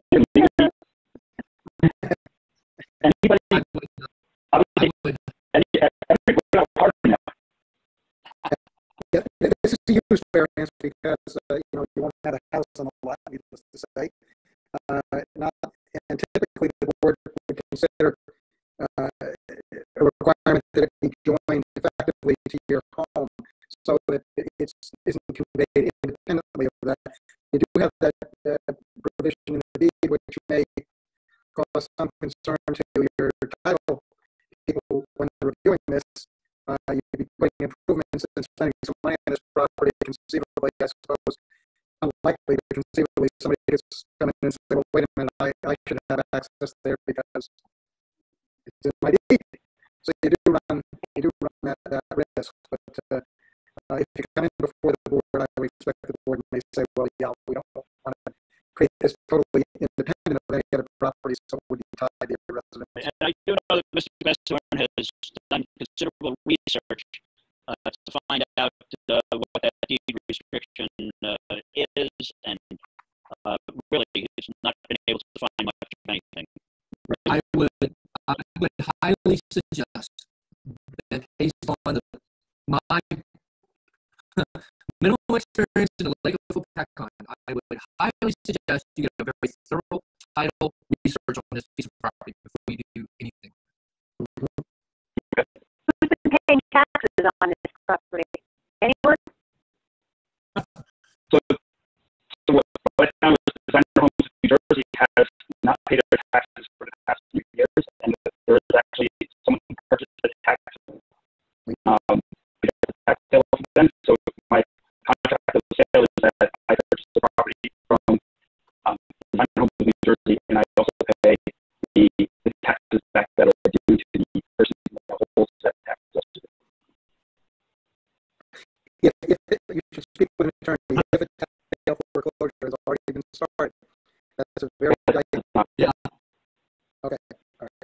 not been any foreclosure proceedings started.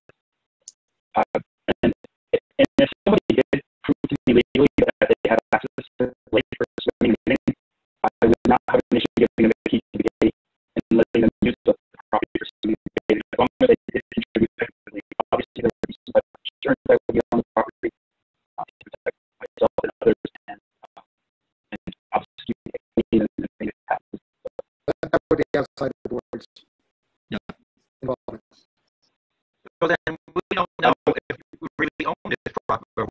Without consider a title search, we could establish the real owner. We've learned a lesson that just this year. With title searches, they're worth their weight in gold, because you find out the real story on that property, or if there are any deed restrictions on this property that are conveyed to other people. I strongly recommend a title search on this. Yes. Yeah. Yeah.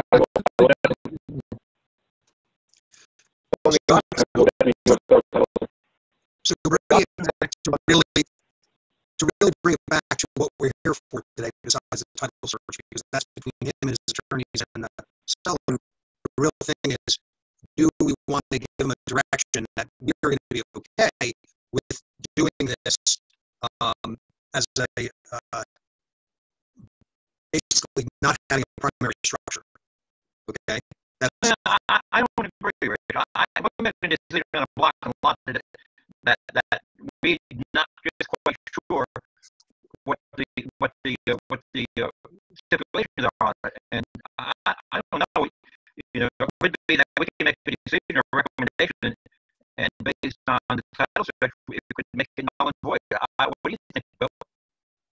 Well, there could be problems. Just briefly, we commented on that. There could be an issue to the title company. You know, they're just like any insurance company, they love to say no, and they love to protect themselves. So there will be exclusions in coverage, and you are proposing to spend some money putting a shed there, doing some site improvements, putting a dock in, and you may be hanging out there a little bit. Frankly, if somebody does come in and says, and they didn't say it before because it doesn't look so nice now, but after it looks nice, it may not attention.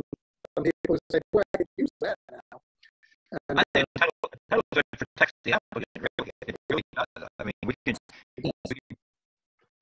Yeah, but this is just a work session. The work session is here to see if we are amenable to something like this and give this guy some direction. That's really what's happening. What's it, John?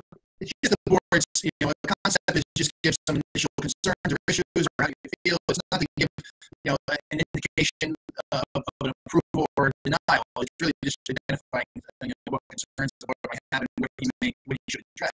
We can represent that this is not, frankly, an unusual situation. We've had other properties come in with a similar, properties on one, the primary on one side of the road and a lot of the others. So it's not like this has not been approved before.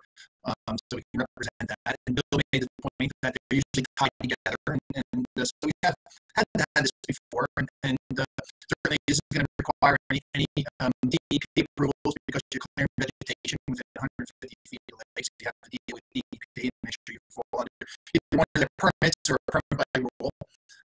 You do have concerns. I'm sure the board is going to have concerns regarding some of those encouragements to the docks and how you justify your not just the D variance but the bulk variance regarding where the dock is going to be and how you're going to get your boats, how you're going to get your boat there and still going in and the neighbor's boats and how to resolve that. I'm not sure if your neighbor is going to be an objector or not because of this, but I can see that being a complication regarding the docks being so close to one another.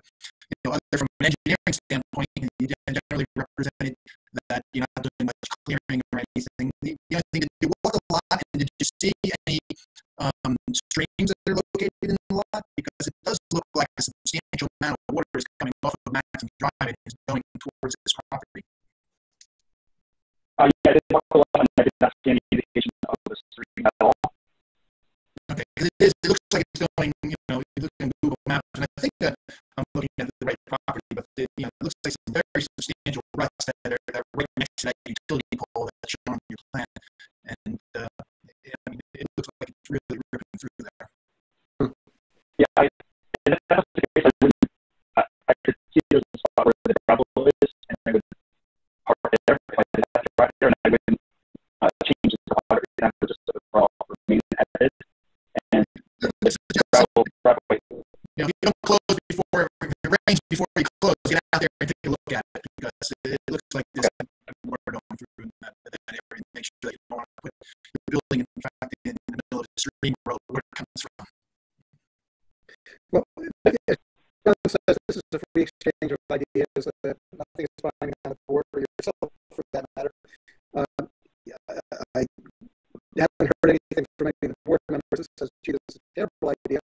There may be a discussion when you come in with a formal application as to the dock placement, because right now you're butting it right up to the property line. So, but I haven't heard any problem conceptually with what you're trying to do. And I just want to be clear that my primary residence is on Sunshine. This is not the drive, so it's not directly across the street, but it is there is a lane that cuts across, and I may just use that to walk across. My property is one house over from on Sunshine. So I may the property right down across from the division, right? Right across from the division. No, this is not the property that is actually currently being used for private lake club or something. This one is there's a two-family house for sale, I believe, and it's right across.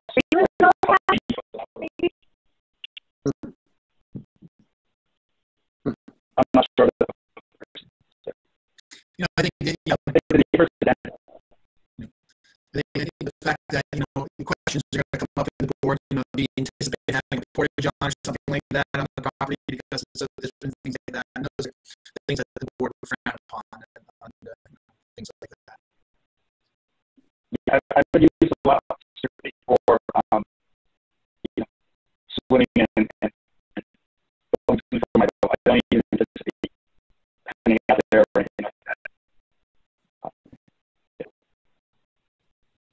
Well, again, I would assume every issue in your title is there, and the title search would be different.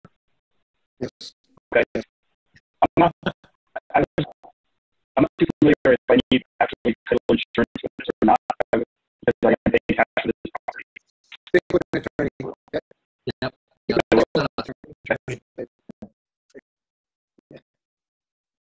And if I can move forward with this, can I draw these things myself, or do I need a certified engineer for all of this? Is there a survey of the property? I think you would need, I think the board would want to see the topography at least know things of, you know, if you know, it's a use variance, it's not something on a deck, you know, it is elevates itself to, you know, a higher standard of proof. So, you know, it is best to have, you know, kind of prepare a good plan. Okay. And there is a concern that I would have to, you know, have to find the obviously the top and the shed being an accessory structure. And I believe the shed would also be subject to a side setbacks. You know, those are things that, you know, there's a surveyor, they'll show all those things, so it's properly documented. And right. We should have a proper, if the board does look favorable on this and they do approve it, then, you know, we should have a good plan on file just for documentation. You know, you're looking at the shed, a lot is steep, and you know, or if you install the shed, you're going to need retaining walls, and then where the retaining walls can go. So, you know, that should be all thought out, you know, in the application. You need approval from the county for the driveway and the curb cut, and so they're going to want to see, you know, an engineer plan too, you know, providing, you know, how you're going to construct the parking area. So there's actually no curb there right now. So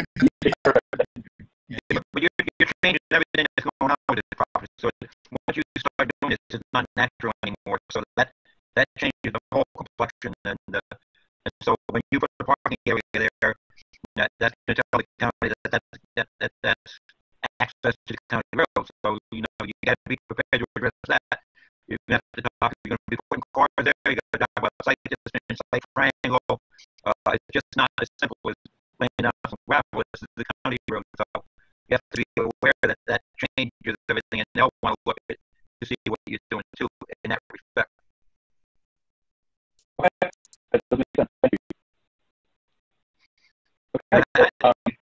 You should try to keep this as natural as possible. I mean, I get what you're trying to do, and that's probably what a whole bunch of people in Hopatcong would like to do, and that's access to the lake, and you have a means to do this now. But I think in my opinion, the more natural that you keep this, the better off you're going to be. It's going to be a less of a lift for you. The doc, I would recommend you touch base with the lake commission and see what their opinion is on that. They're very interested when something's going on, especially with the docks. So there's a lot of moving pieces, but really the most important thing is to do that type of search so you don't get any surprises. And that could be a continuity of purchase. If it's really no string on this, then you probably in good shape. But if there is, you need to know. Okay. So let me bring up a question. I actually don't have a problem with tying this lot to his own lot and doing a secondary structure, but since it's an undersized lot, Bill, does he have to, or the current owner, before he buys it or whatever, do they have to offer it to adjoining properties or anything like that? Because the case law really deals with construction of a single family home. So I don't think he does. Okay. All right. Well, it is an improvement, though. It is an improvement. It is away with the gravel parking. Would he then not have to go to the county for anything? No, you can access the county road, and we kind of get a little jumpy with that, Anything that's going to involve that county road is in their purview. Okay, thank you. All right, Brian, do you have anything else?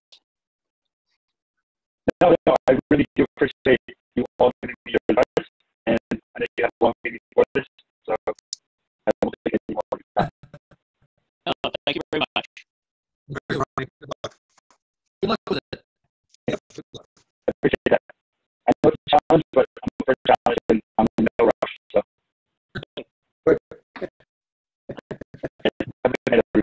Thank you. Okay.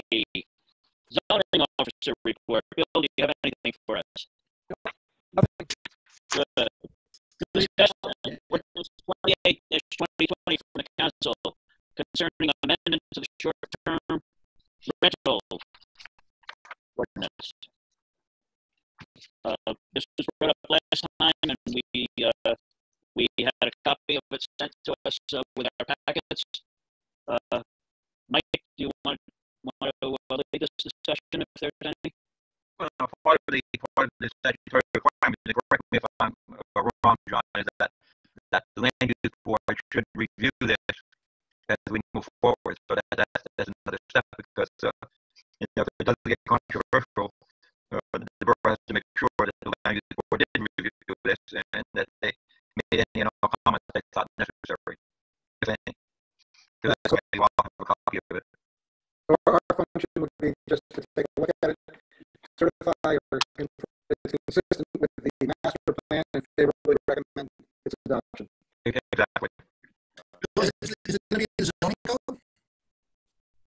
It doesn't have to be. Right. It'd be in zoning if it's let's see the section here. So there, yes, this is in the zoning code. Tonight that we're looking at, this is the definition section of the zoning code. So okay. All right. Yeah, then we do have to make a determination. Yes. Mm-hmm. I have a question. Somebody can help me with it. The way I read this, whoever is going to be running one of these B&Bs, they can't, as for something less than 28 days. But it says that the cumulative that they can lease that property is 120 days. They can't lease it for more than 120 days. Am I reading that right? So that means that there's 240 days a year that's going to be empty. No, I think it's supposed to be the primary residence of the Primary residence, it's not empty, it's got to be the primary residence, so it's not necessarily empty. Right. That's right. So a person can't go up and buy a piece of property and just turn it for a B&B and rent it out. It's not his primary residence. Exactly. That's the entire purpose of this ordinance, to do that. And that's probably the best way to put it. It avoids that slum landlord thing, and it avoids that speculation. If you're serious about supplementing your income by running short-term or transient rentals, as we call them, then this ordinance are the rules of the road on how to do that. Otherwise, it's a bed and breakfast, a motel, or a hotel. But thank you. Somebody want to make a motion then? Just so we've looked at it and we recommend that the council and mayor go forward with it. I make a recommendation that they make care of the mayor and council go forward with the resolution. I'll second. And you're muted. What is that? Again. Mr. Bongiovanni? Yes. Mr. Duncan? Bob, you're muted. Come on, guys. Thumbs up and down, Bob. There you go. Oh, yeah, right. The computer did it. It's an Apple thing. Mr. Gaffney? Yes. Mrs. Crock? Yes. Mr. Riley? Yes. Mr. Chapman? Yes. Councilman and Mayor don't vote on this, right? Right. Mr. Gilbert? Yes. Okay, that's taken care of. Resolutions. Arthur Slotak, hearing date August 4th, 2020. The resolution has been distributed electronically. Are there any additions or corrections to the resolution? Seeing none, I will entertain a motion for approval. Motion. Second. Mr. Bongiovanni? Mr. Duncan? Yes. Mr. Gaffney? Yes. Mrs. Crock? Okay. Mr. Riley? Yes. Mr. Chapman? Yes. Councilman Schindler? Yes. Mayor Francis? Yeah. Mr. Gilbert? Yes. Okay, correspondence. The only correspondence I know of is from Mr. Rushkey, but we will discuss that under new business. Is there any other correspondence? Okay, let's go to escrow refund. Luis Garcia. This is for information only. Shall we pay the bills? I recommend pay the bill. Pay the bill. Mr. Bongiovanni? Yes. Mr. Duncan? Yes. Mr. Gaffney? Yes. Mrs. Crock? Yes. Mr. Riley? Yes. Mr. Chapman? Yes. Councilman Schindler? Yes. Mayor Francis? Yes. Mr. Gilbert? Yes. Okay, I will now open the meeting to the public for discussion of any issues at all. Would anybody from the public like to bring a matter before this board? Anybody at all?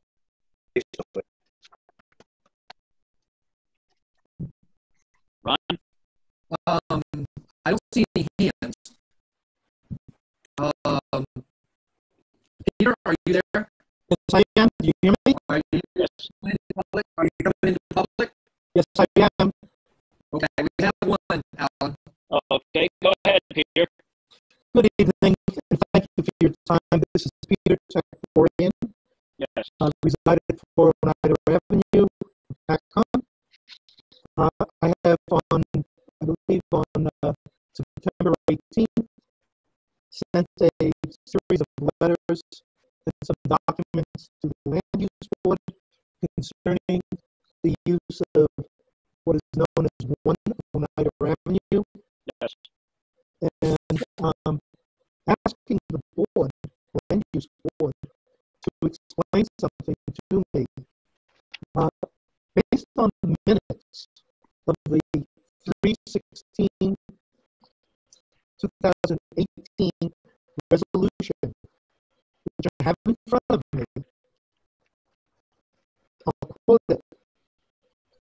Chairman Gilbert clarified the motion as to deed restrict the lots, comma, allow the use variance for parking/storage and the buildings where they are shown.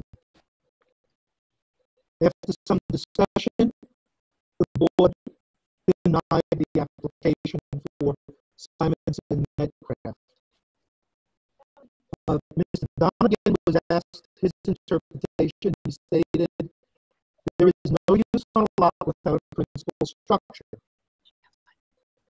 And then the lawyer, Ms. Thompson, requested a discussion concerning the possibility of storage and parking, which was then decided that it would be discussed on May 15th, 2018. And that's where we left off. In the interim, I sent several emails and discussion with zoning that I wanted to be advised if and when there was any discussion. Just to refresh those of you that remember, Medcraft refused to abide by the ruling, went to the municipal judge to get a stay to prevent summonses, and then when that was reversed, when I raised holy hell over it, that wound up in Superior Court, and the judge upheld the denial. Well, at this point, Simonson is deceased. All the summonses that were issued were moved. And Medcraft now lives in another town. She is since renting her house to 6 individuals. And I don't have a problem with that. But she has advised them that they may only park on 1 Oneida Avenue. So each of the 6 people have a car, several Jeeps, trucks, things of that nature. They have friends, relatives come to visit. So I supplied you with a very simple image that it contains, I believe, 7 or 8 cars. And my question is, how are we allowing this to happen? The second point, throughout all the testimony, it was deemed that the owner of 2 Oneida had no access to the lower lot.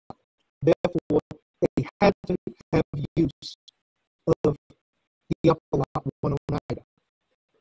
To refresh the board's memory, there were several discussions about getting a variance and connecting Oneida Avenue between the lots.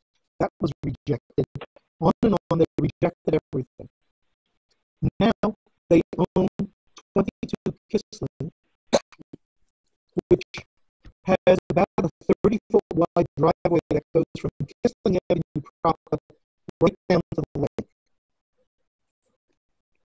I showed in our hearing back in 2017 several images that showed Simonson Medcraft had access to 22, constantly used it, supplies, building materials, you name it. Now she owns it.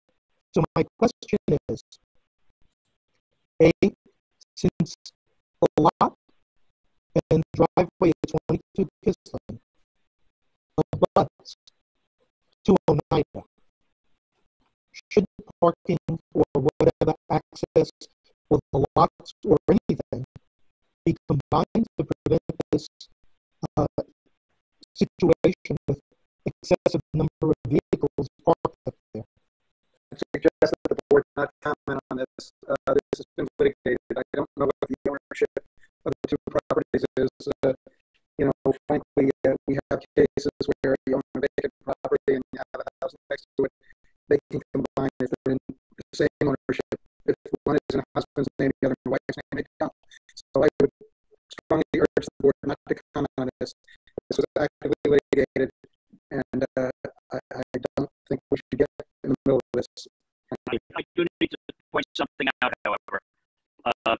The emails that he's referring to were sent to Mr. Donegan, Mr. Tappan, Mayor Francis, Bradley Clovercamp, who is a council member, and Danielle Rennie, who is our secretary. But Danielle was not asked to share this information with the board members. And therefore, I don't believe that the board members have this information. I thought that by sending it to her, it was going to be shared with the land use board. Well, unfortunately, that's not the case. She doesn't share everything she gets.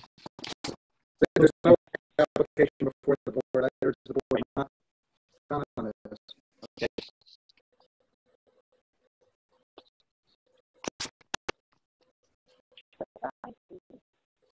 Well, if I may, if the land use board is not going to deal with this, what is my option?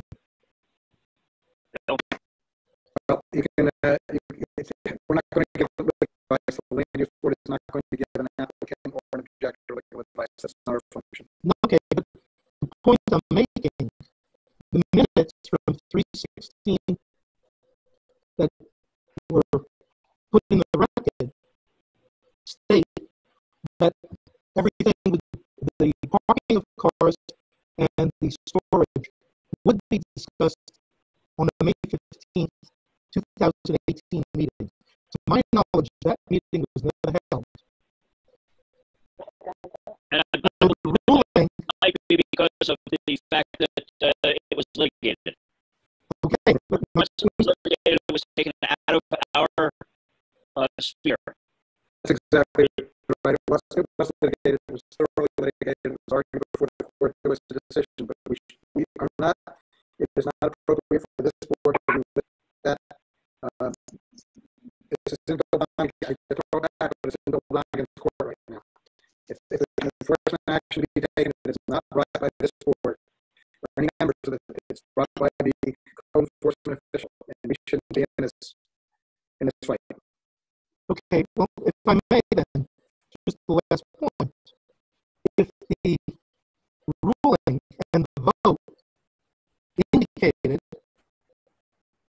that it was denied and parking and storage was part of the denial, may I ask how that wound up being part of the lawsuit and why it was determined? We didn't bring the lawsuit, sir, and we had nothing to do with the lawsuit other than to just get the determination of the judge, and that's what we were bound by. Okay, thank you.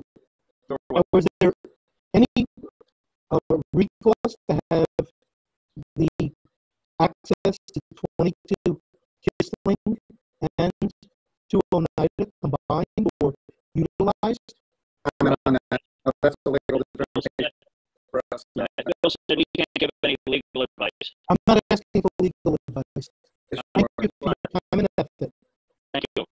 Have a good night. You too. Is there anyone else who would like to bring any topic at all before this board? No, please. No, bring it back to the board. Is there any old business? I don't think so. New business. John, that's an excellent school property redevelopment. Yes. Oh boy. So submitted to all the board members a market study that was done by a consultant, and it was paid for through a Highlands grant. And basically, the intent of that report was to have a professional identify what is the best use and most marketable use for that piece of property, so that it could basically be a tool that could be provided to developers and just to give some guidance to people of what may be a workable project for that piece of property. They have identified one option as being more residential, another option as being mixed use. For the mixed use, they actually came up with a basic concept plan to show how that mixed use would be constructed.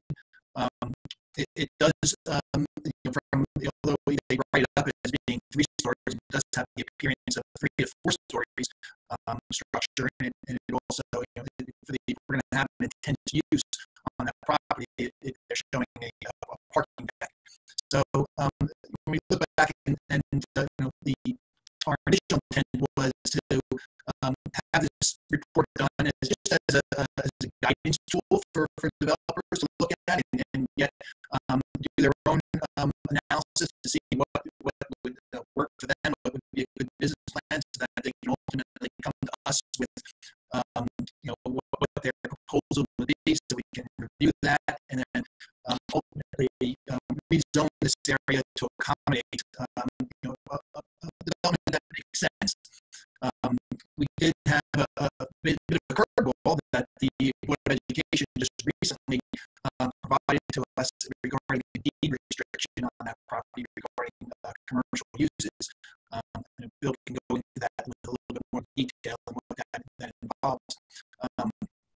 But the intent is just to start the discussion with the board on that market study and their general thoughts regarding how we do proceed with rezoning that piece of property. Our thought is to try to even provide a basic outline to potential purchasers, what the board might be amenable to accepting.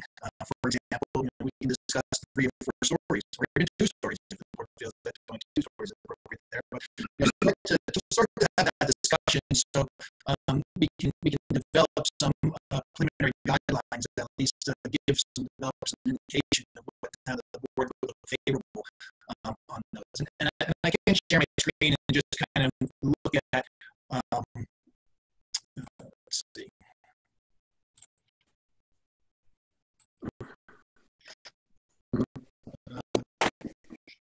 So this is the type of table that we would generate. It is basically, like this is similar to what we have in the form-based code. We have a mixed-use district, and basically identifying the principal uses, accessory uses.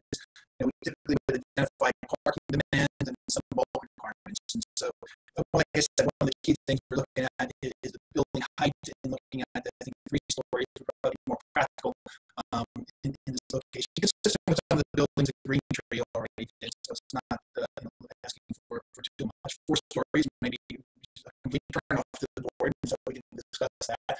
But when you look at the property being a school and with the demolition costs and other costs that they're going to incur in order to redevelop that, and any developer, if we truly have an expectation of that site being redeveloped, there's going to have to be several pretty intense use there in order to recoup, make it a viable project. Looking at the residential standards, same thing. The only thing with the residential is, we're looking at very high density. This is actually typo. I didn't even say 50, but we're in that range.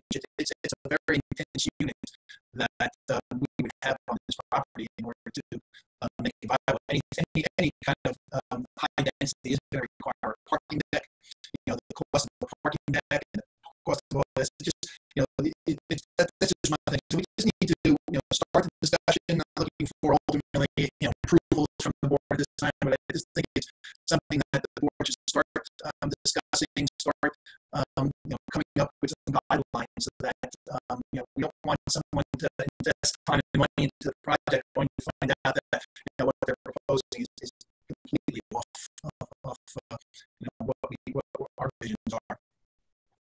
And at the last meeting, we decided to reach out to the superintendent of schools and suggest that we work with the school board in marketing the place, the property. And Mr. Schindler has been working with them, indicated that he thought they'd not been marketing it very well at all. And subsequently, Mayor Francis had a meeting with the superintendent of schools. So, Mayor Francis, do you want to jump in at this point? Sure. And what we assured the school is that we're probably more interested in selling it and having that school change hands than the Board of Ed is, simply because schools that are no longer schools have a bad habit of laying around empty for extended periods of time. So where we're at with this, especially with the now it's in the area and need redevelopment, the first thing in its favor is of course, it's eligible for tax abatements. Secondly, $10,000 market study was done on that the school didn't use the first time they tried to market building. So my suggestion would be is they work with a real estate agency that allow them to do large sites and let them utilize that market study as potential possibilities. And I think what we really need to look at as a land use board is minimum maximum. We talk about density. I don't get hung up on numbers. Say, for example, we say the unit should be 800 square feet minimum, whatever that is, whether it's housing or commercial. So we could say that. We could say also that, that building is really built into the side of the hill. So we could say, look, a 4-story building there would not look like a 4-story building except in the front of it. We could talk about parking. We could say, well, the road in front of that school was used primarily as a parking lot when the school was there, really. And so maybe we could talk about the potential of making that not a road. So maybe you come down Old Lakeside and you have to make a right and go out that road and not come straight through. So there's a lot of things that we could do, talk about, and really explore if they make sense or not. But first would be to brainstorm what we could do there. And I have no problem doing that publicly. So people sometimes will get the wrong impression of what we're doing, but that's too bad if they do that. But it's okay to think out loud, say, look, what's the best way we can bring investors into our town and generate new revenue? And it's certainly not by doing same old. That doesn't work for us, and it never will work for us. So maybe we like 2-story building, but maybe that's not what sells it property. Maybe a 3 or 4-story building sells it. And so maybe it's mixed use that sells it and not. We have to have that flexibility, which I think we can build in. If we build in again, the minimum, the maximum. So rather than talk about density by way of how many units, it doesn't matter, because the building code and safety issues will dictate that. If we say, again, the minimum size unit is 800 square feet, you can make a very nice 1-bedroom apartment, living unit for that, with that size. So, if you nail that down, that takes care of any conversation about density. When it comes to parking, again, we look at not having a problem with a parking deck, and we can say out loud when we're all said and done, we don't have a problem with a parking deck in the back. But you go playground, you can put parking decks, although the prices are down, can be very expensive for a parking space. Used to be really high. It's probably in the past 5 years have been cut in half. But it's still expensive versus parking. So then we talk about expanding the parking areas, like the street in front of the school. So we can be creative with this. It's just a matter of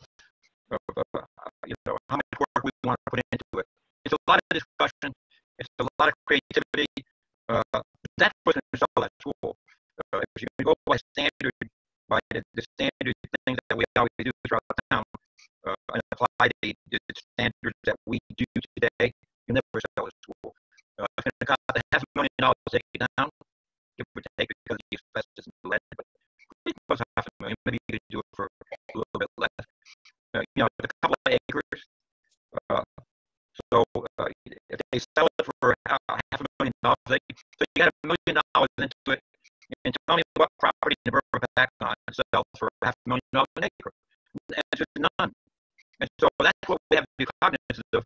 If we're trying to help them sell and market their school, so it becomes a benefit to our community and not another problematic area like we might have one or two of them that is not really good for our community. So that's my thought. You better show any signs of willingness to have us work with them in marketing. So Alan, definitely he did. He was very amenable with that. And the Board of Ed is actually in the process of searching for a commercial realtor building. And one thing that has been asked to us from the land use, because we were giving them this market study, is, the market study has a lot of information in it.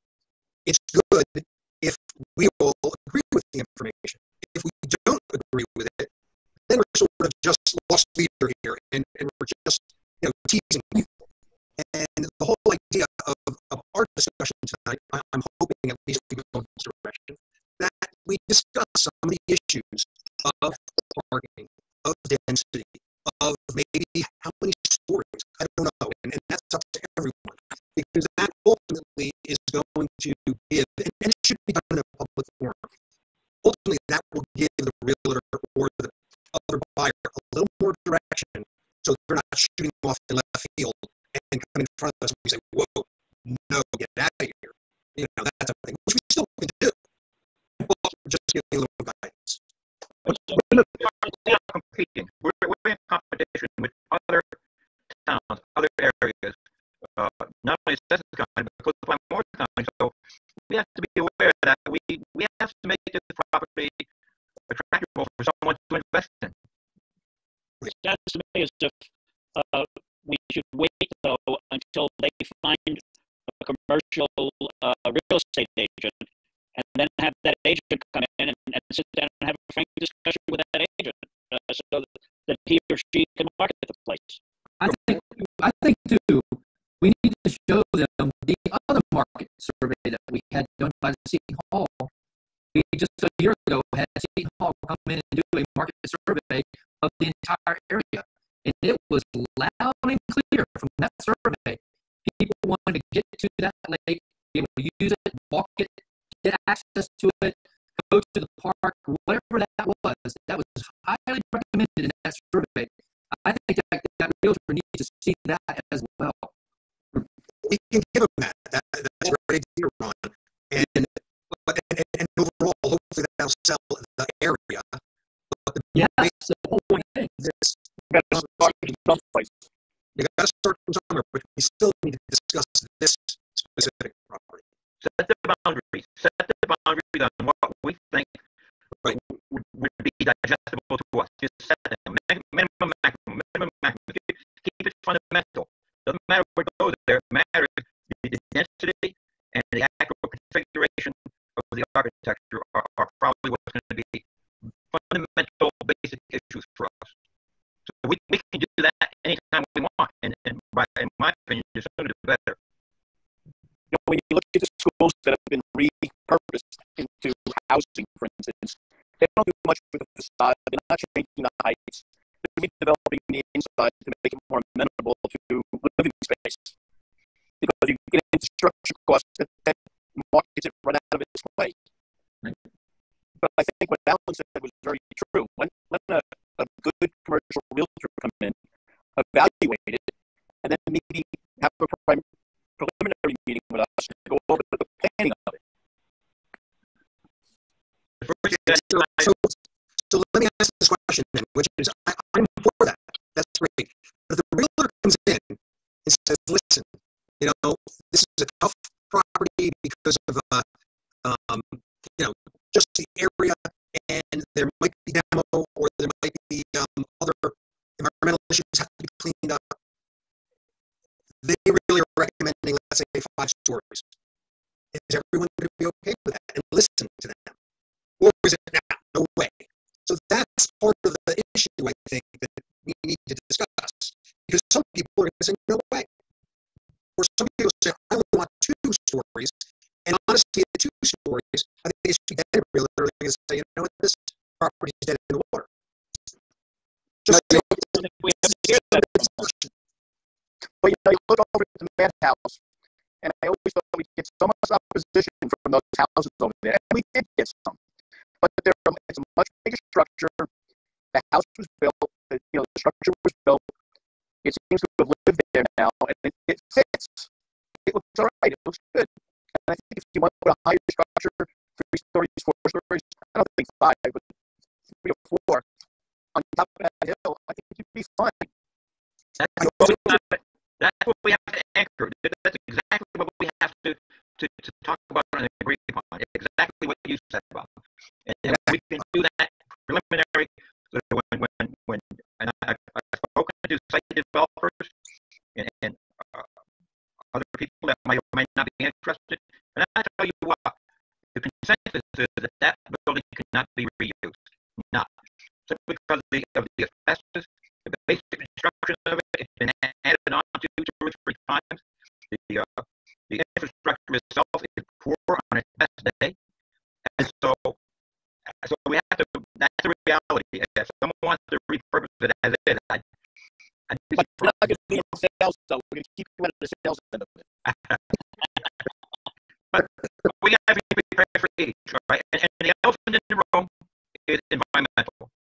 I have suggested strongly that the Board of Education minimally do a phase 2 environmental assessment. Minimum. The other issue is the 10,000 gallon oil tank in the ground.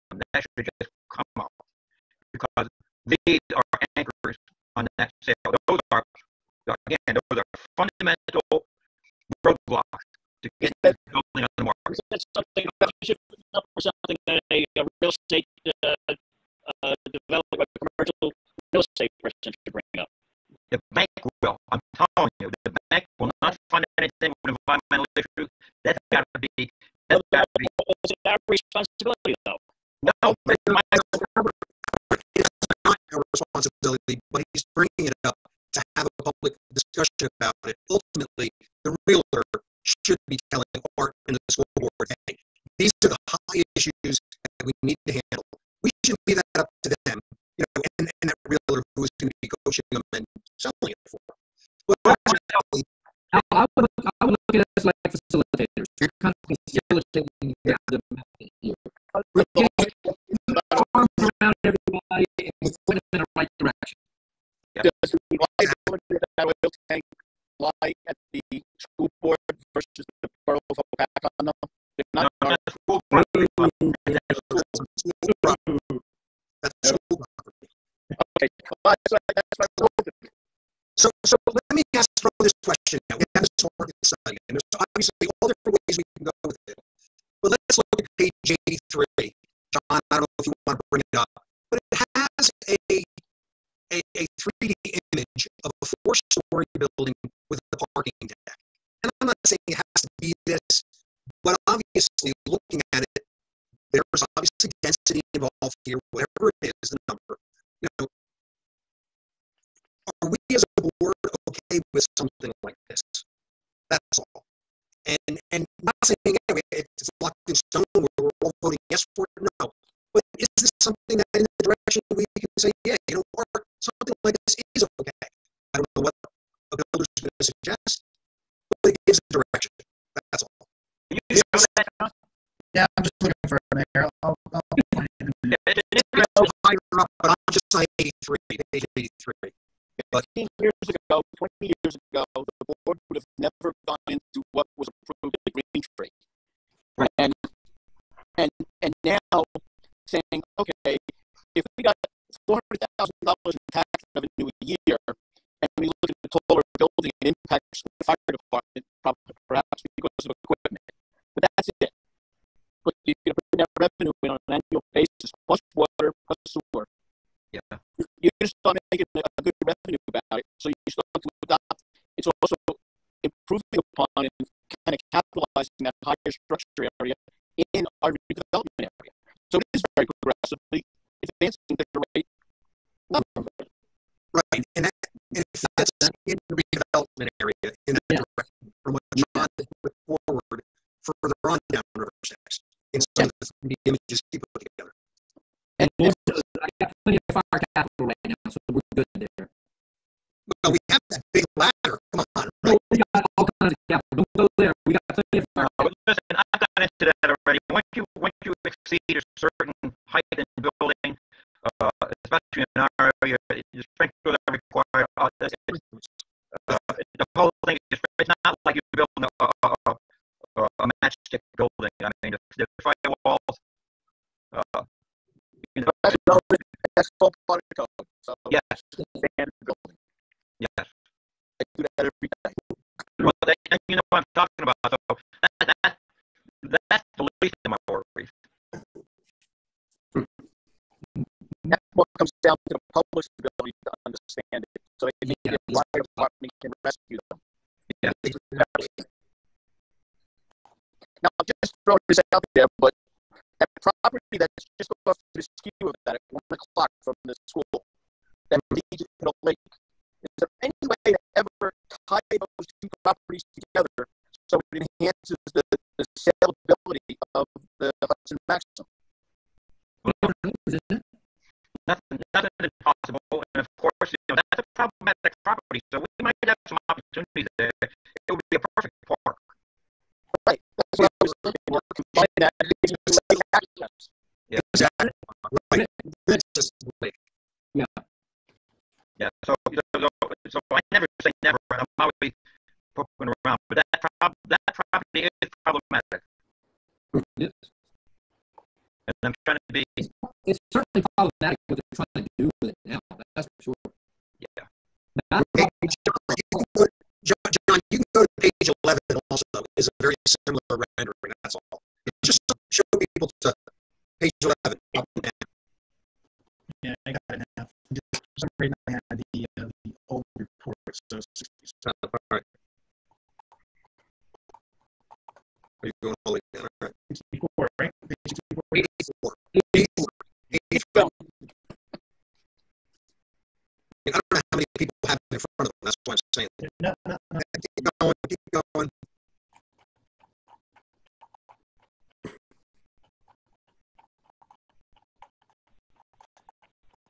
Here it comes. The home house is just right there. There you go. I mean, is this something? And I'm not saying it has to be this exactly, but this is a 4-story building with a parking deck. Obviously, we should discuss something like this because ultimately, this might be put here or may not if we say no. Because it does sit in our hands. Back in the days before we were a land use board, when it was still zoning and planning, I remember Corriego bringing the idea of a parking deck before us. On top of the parking area that's out there. Yeah. But at that time, it was so expensive, it was just not doable. Right. I see a whole bunch of variables in that building, just saying. Well, I think nothing's really off the table. So let's look at what logical options we have and see if they can get a realtor that has some juice and knows how to sell. Yeah. So let's ask this question. Is there anyone on your board who would really be against something like this? Please speak up. I would. Alan, you would, okay? Yes, I would. Fine. And part of the reason I would is because you got those commercial street level places right down the road that won't even sell. Well, right, Alan, I agree with you on that. I'm not sure if commercial is going to work here, but what I'm really trying to get is just a concept of the size of the building, 4 stories, possibly with a parking deck, or whatever. Maybe not talking about that property. Don't.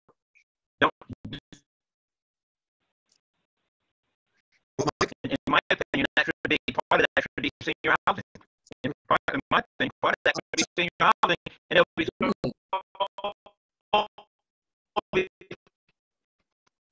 tell you, senior housing would be great there, and it would sell out in a heartbeat with an elevator. Possibilities when you have a shelter. So these are not, but these are the things that we can give someone the opportunity to do. Now, if you look in front of that building, that parking, what I was talking about would be the street. So we can close that street, no one would miss it. It connects to nowhere. You don't live here.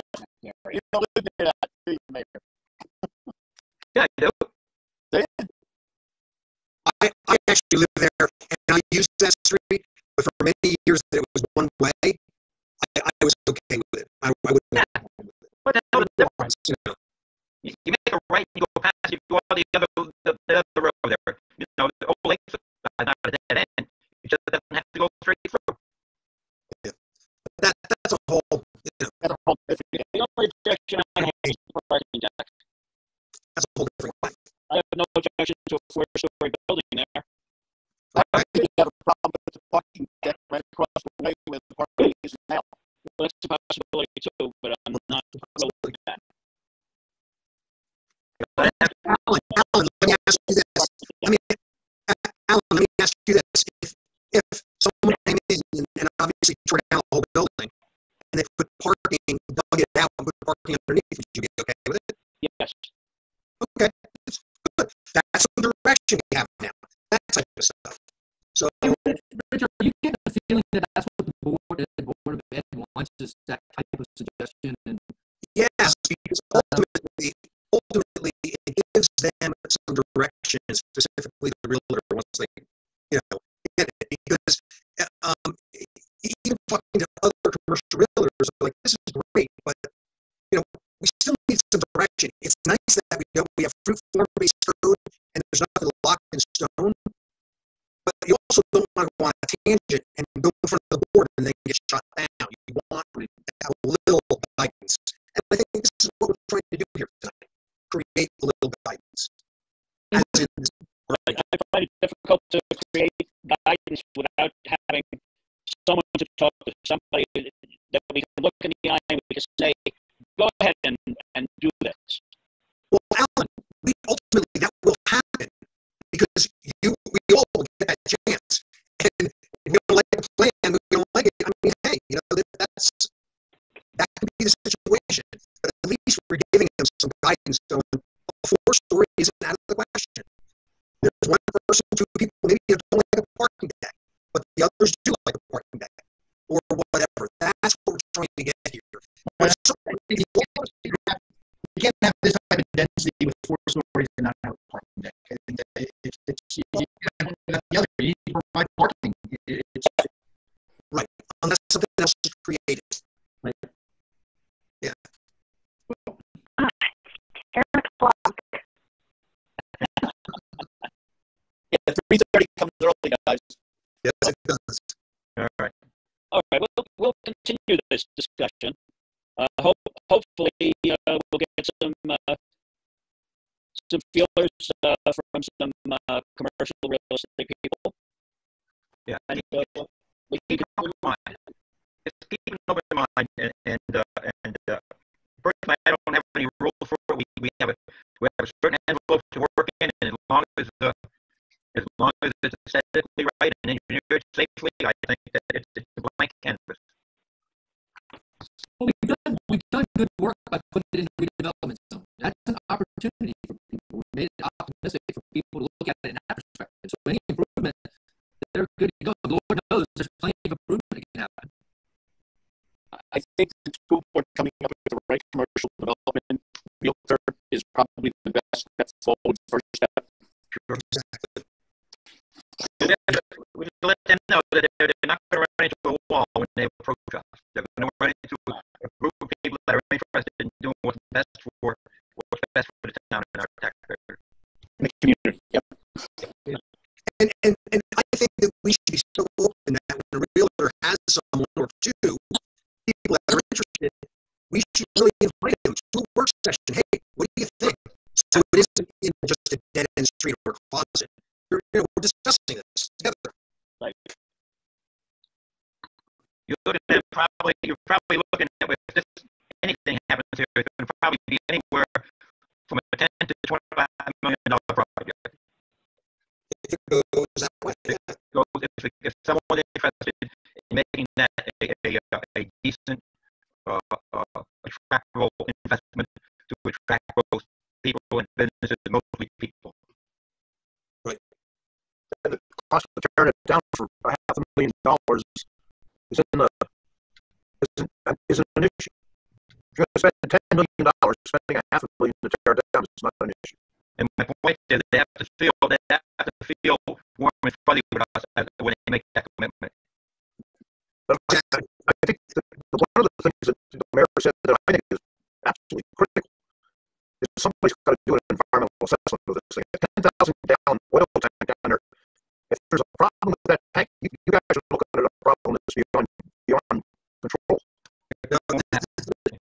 Listen, the tank has been tested every year. There's no test. Okay. Yes, it has. But let's get it out of there and make sure there isn't anything else.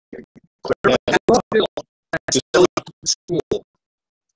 When you pull those tanks out, that's when you find that there was a problem. You can do a lot of testing, the pressure test it, but you don't find the problems. You pull it out and see the soil.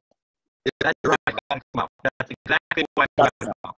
Just pay attention to the firehouse there across from the municipal building. We're getting ready to do it. So there you go. Oh, great. Great. It's liability, and liabilities don't sell properties. And this is what a good example of what the school should do. Just pay attention to the firehouse. We're going to start digging here in the next couple of days. You'll see exactly what needs to happen with that thing. Yep. How many hours is that, by the way, Ron, to make a night? 1,000. Oh. So we got 40% of that problem. It's still not linear, Bob. They're not linear. They're all expensive. I wish it was linear.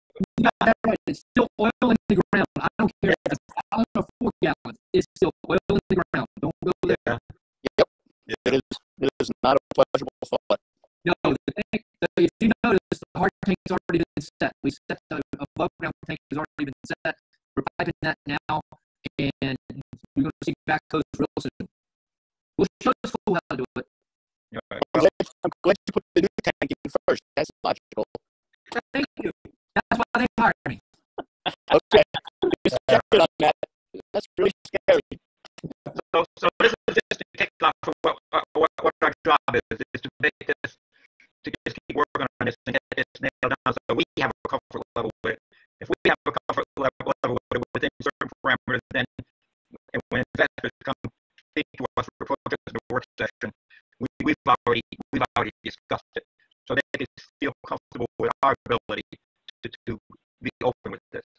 The bottom line is it's a positive development approach that we're going to take to it, and hopefully they bring the right people to the board, and then the idea can develop a little bit when you have the right investors. Period. Yep. Yep. All right. Very good. Okay. Thank you very much, everybody. Thank you. I will entertain a motion for adjournment. Motion to adjourn. We are adjourned.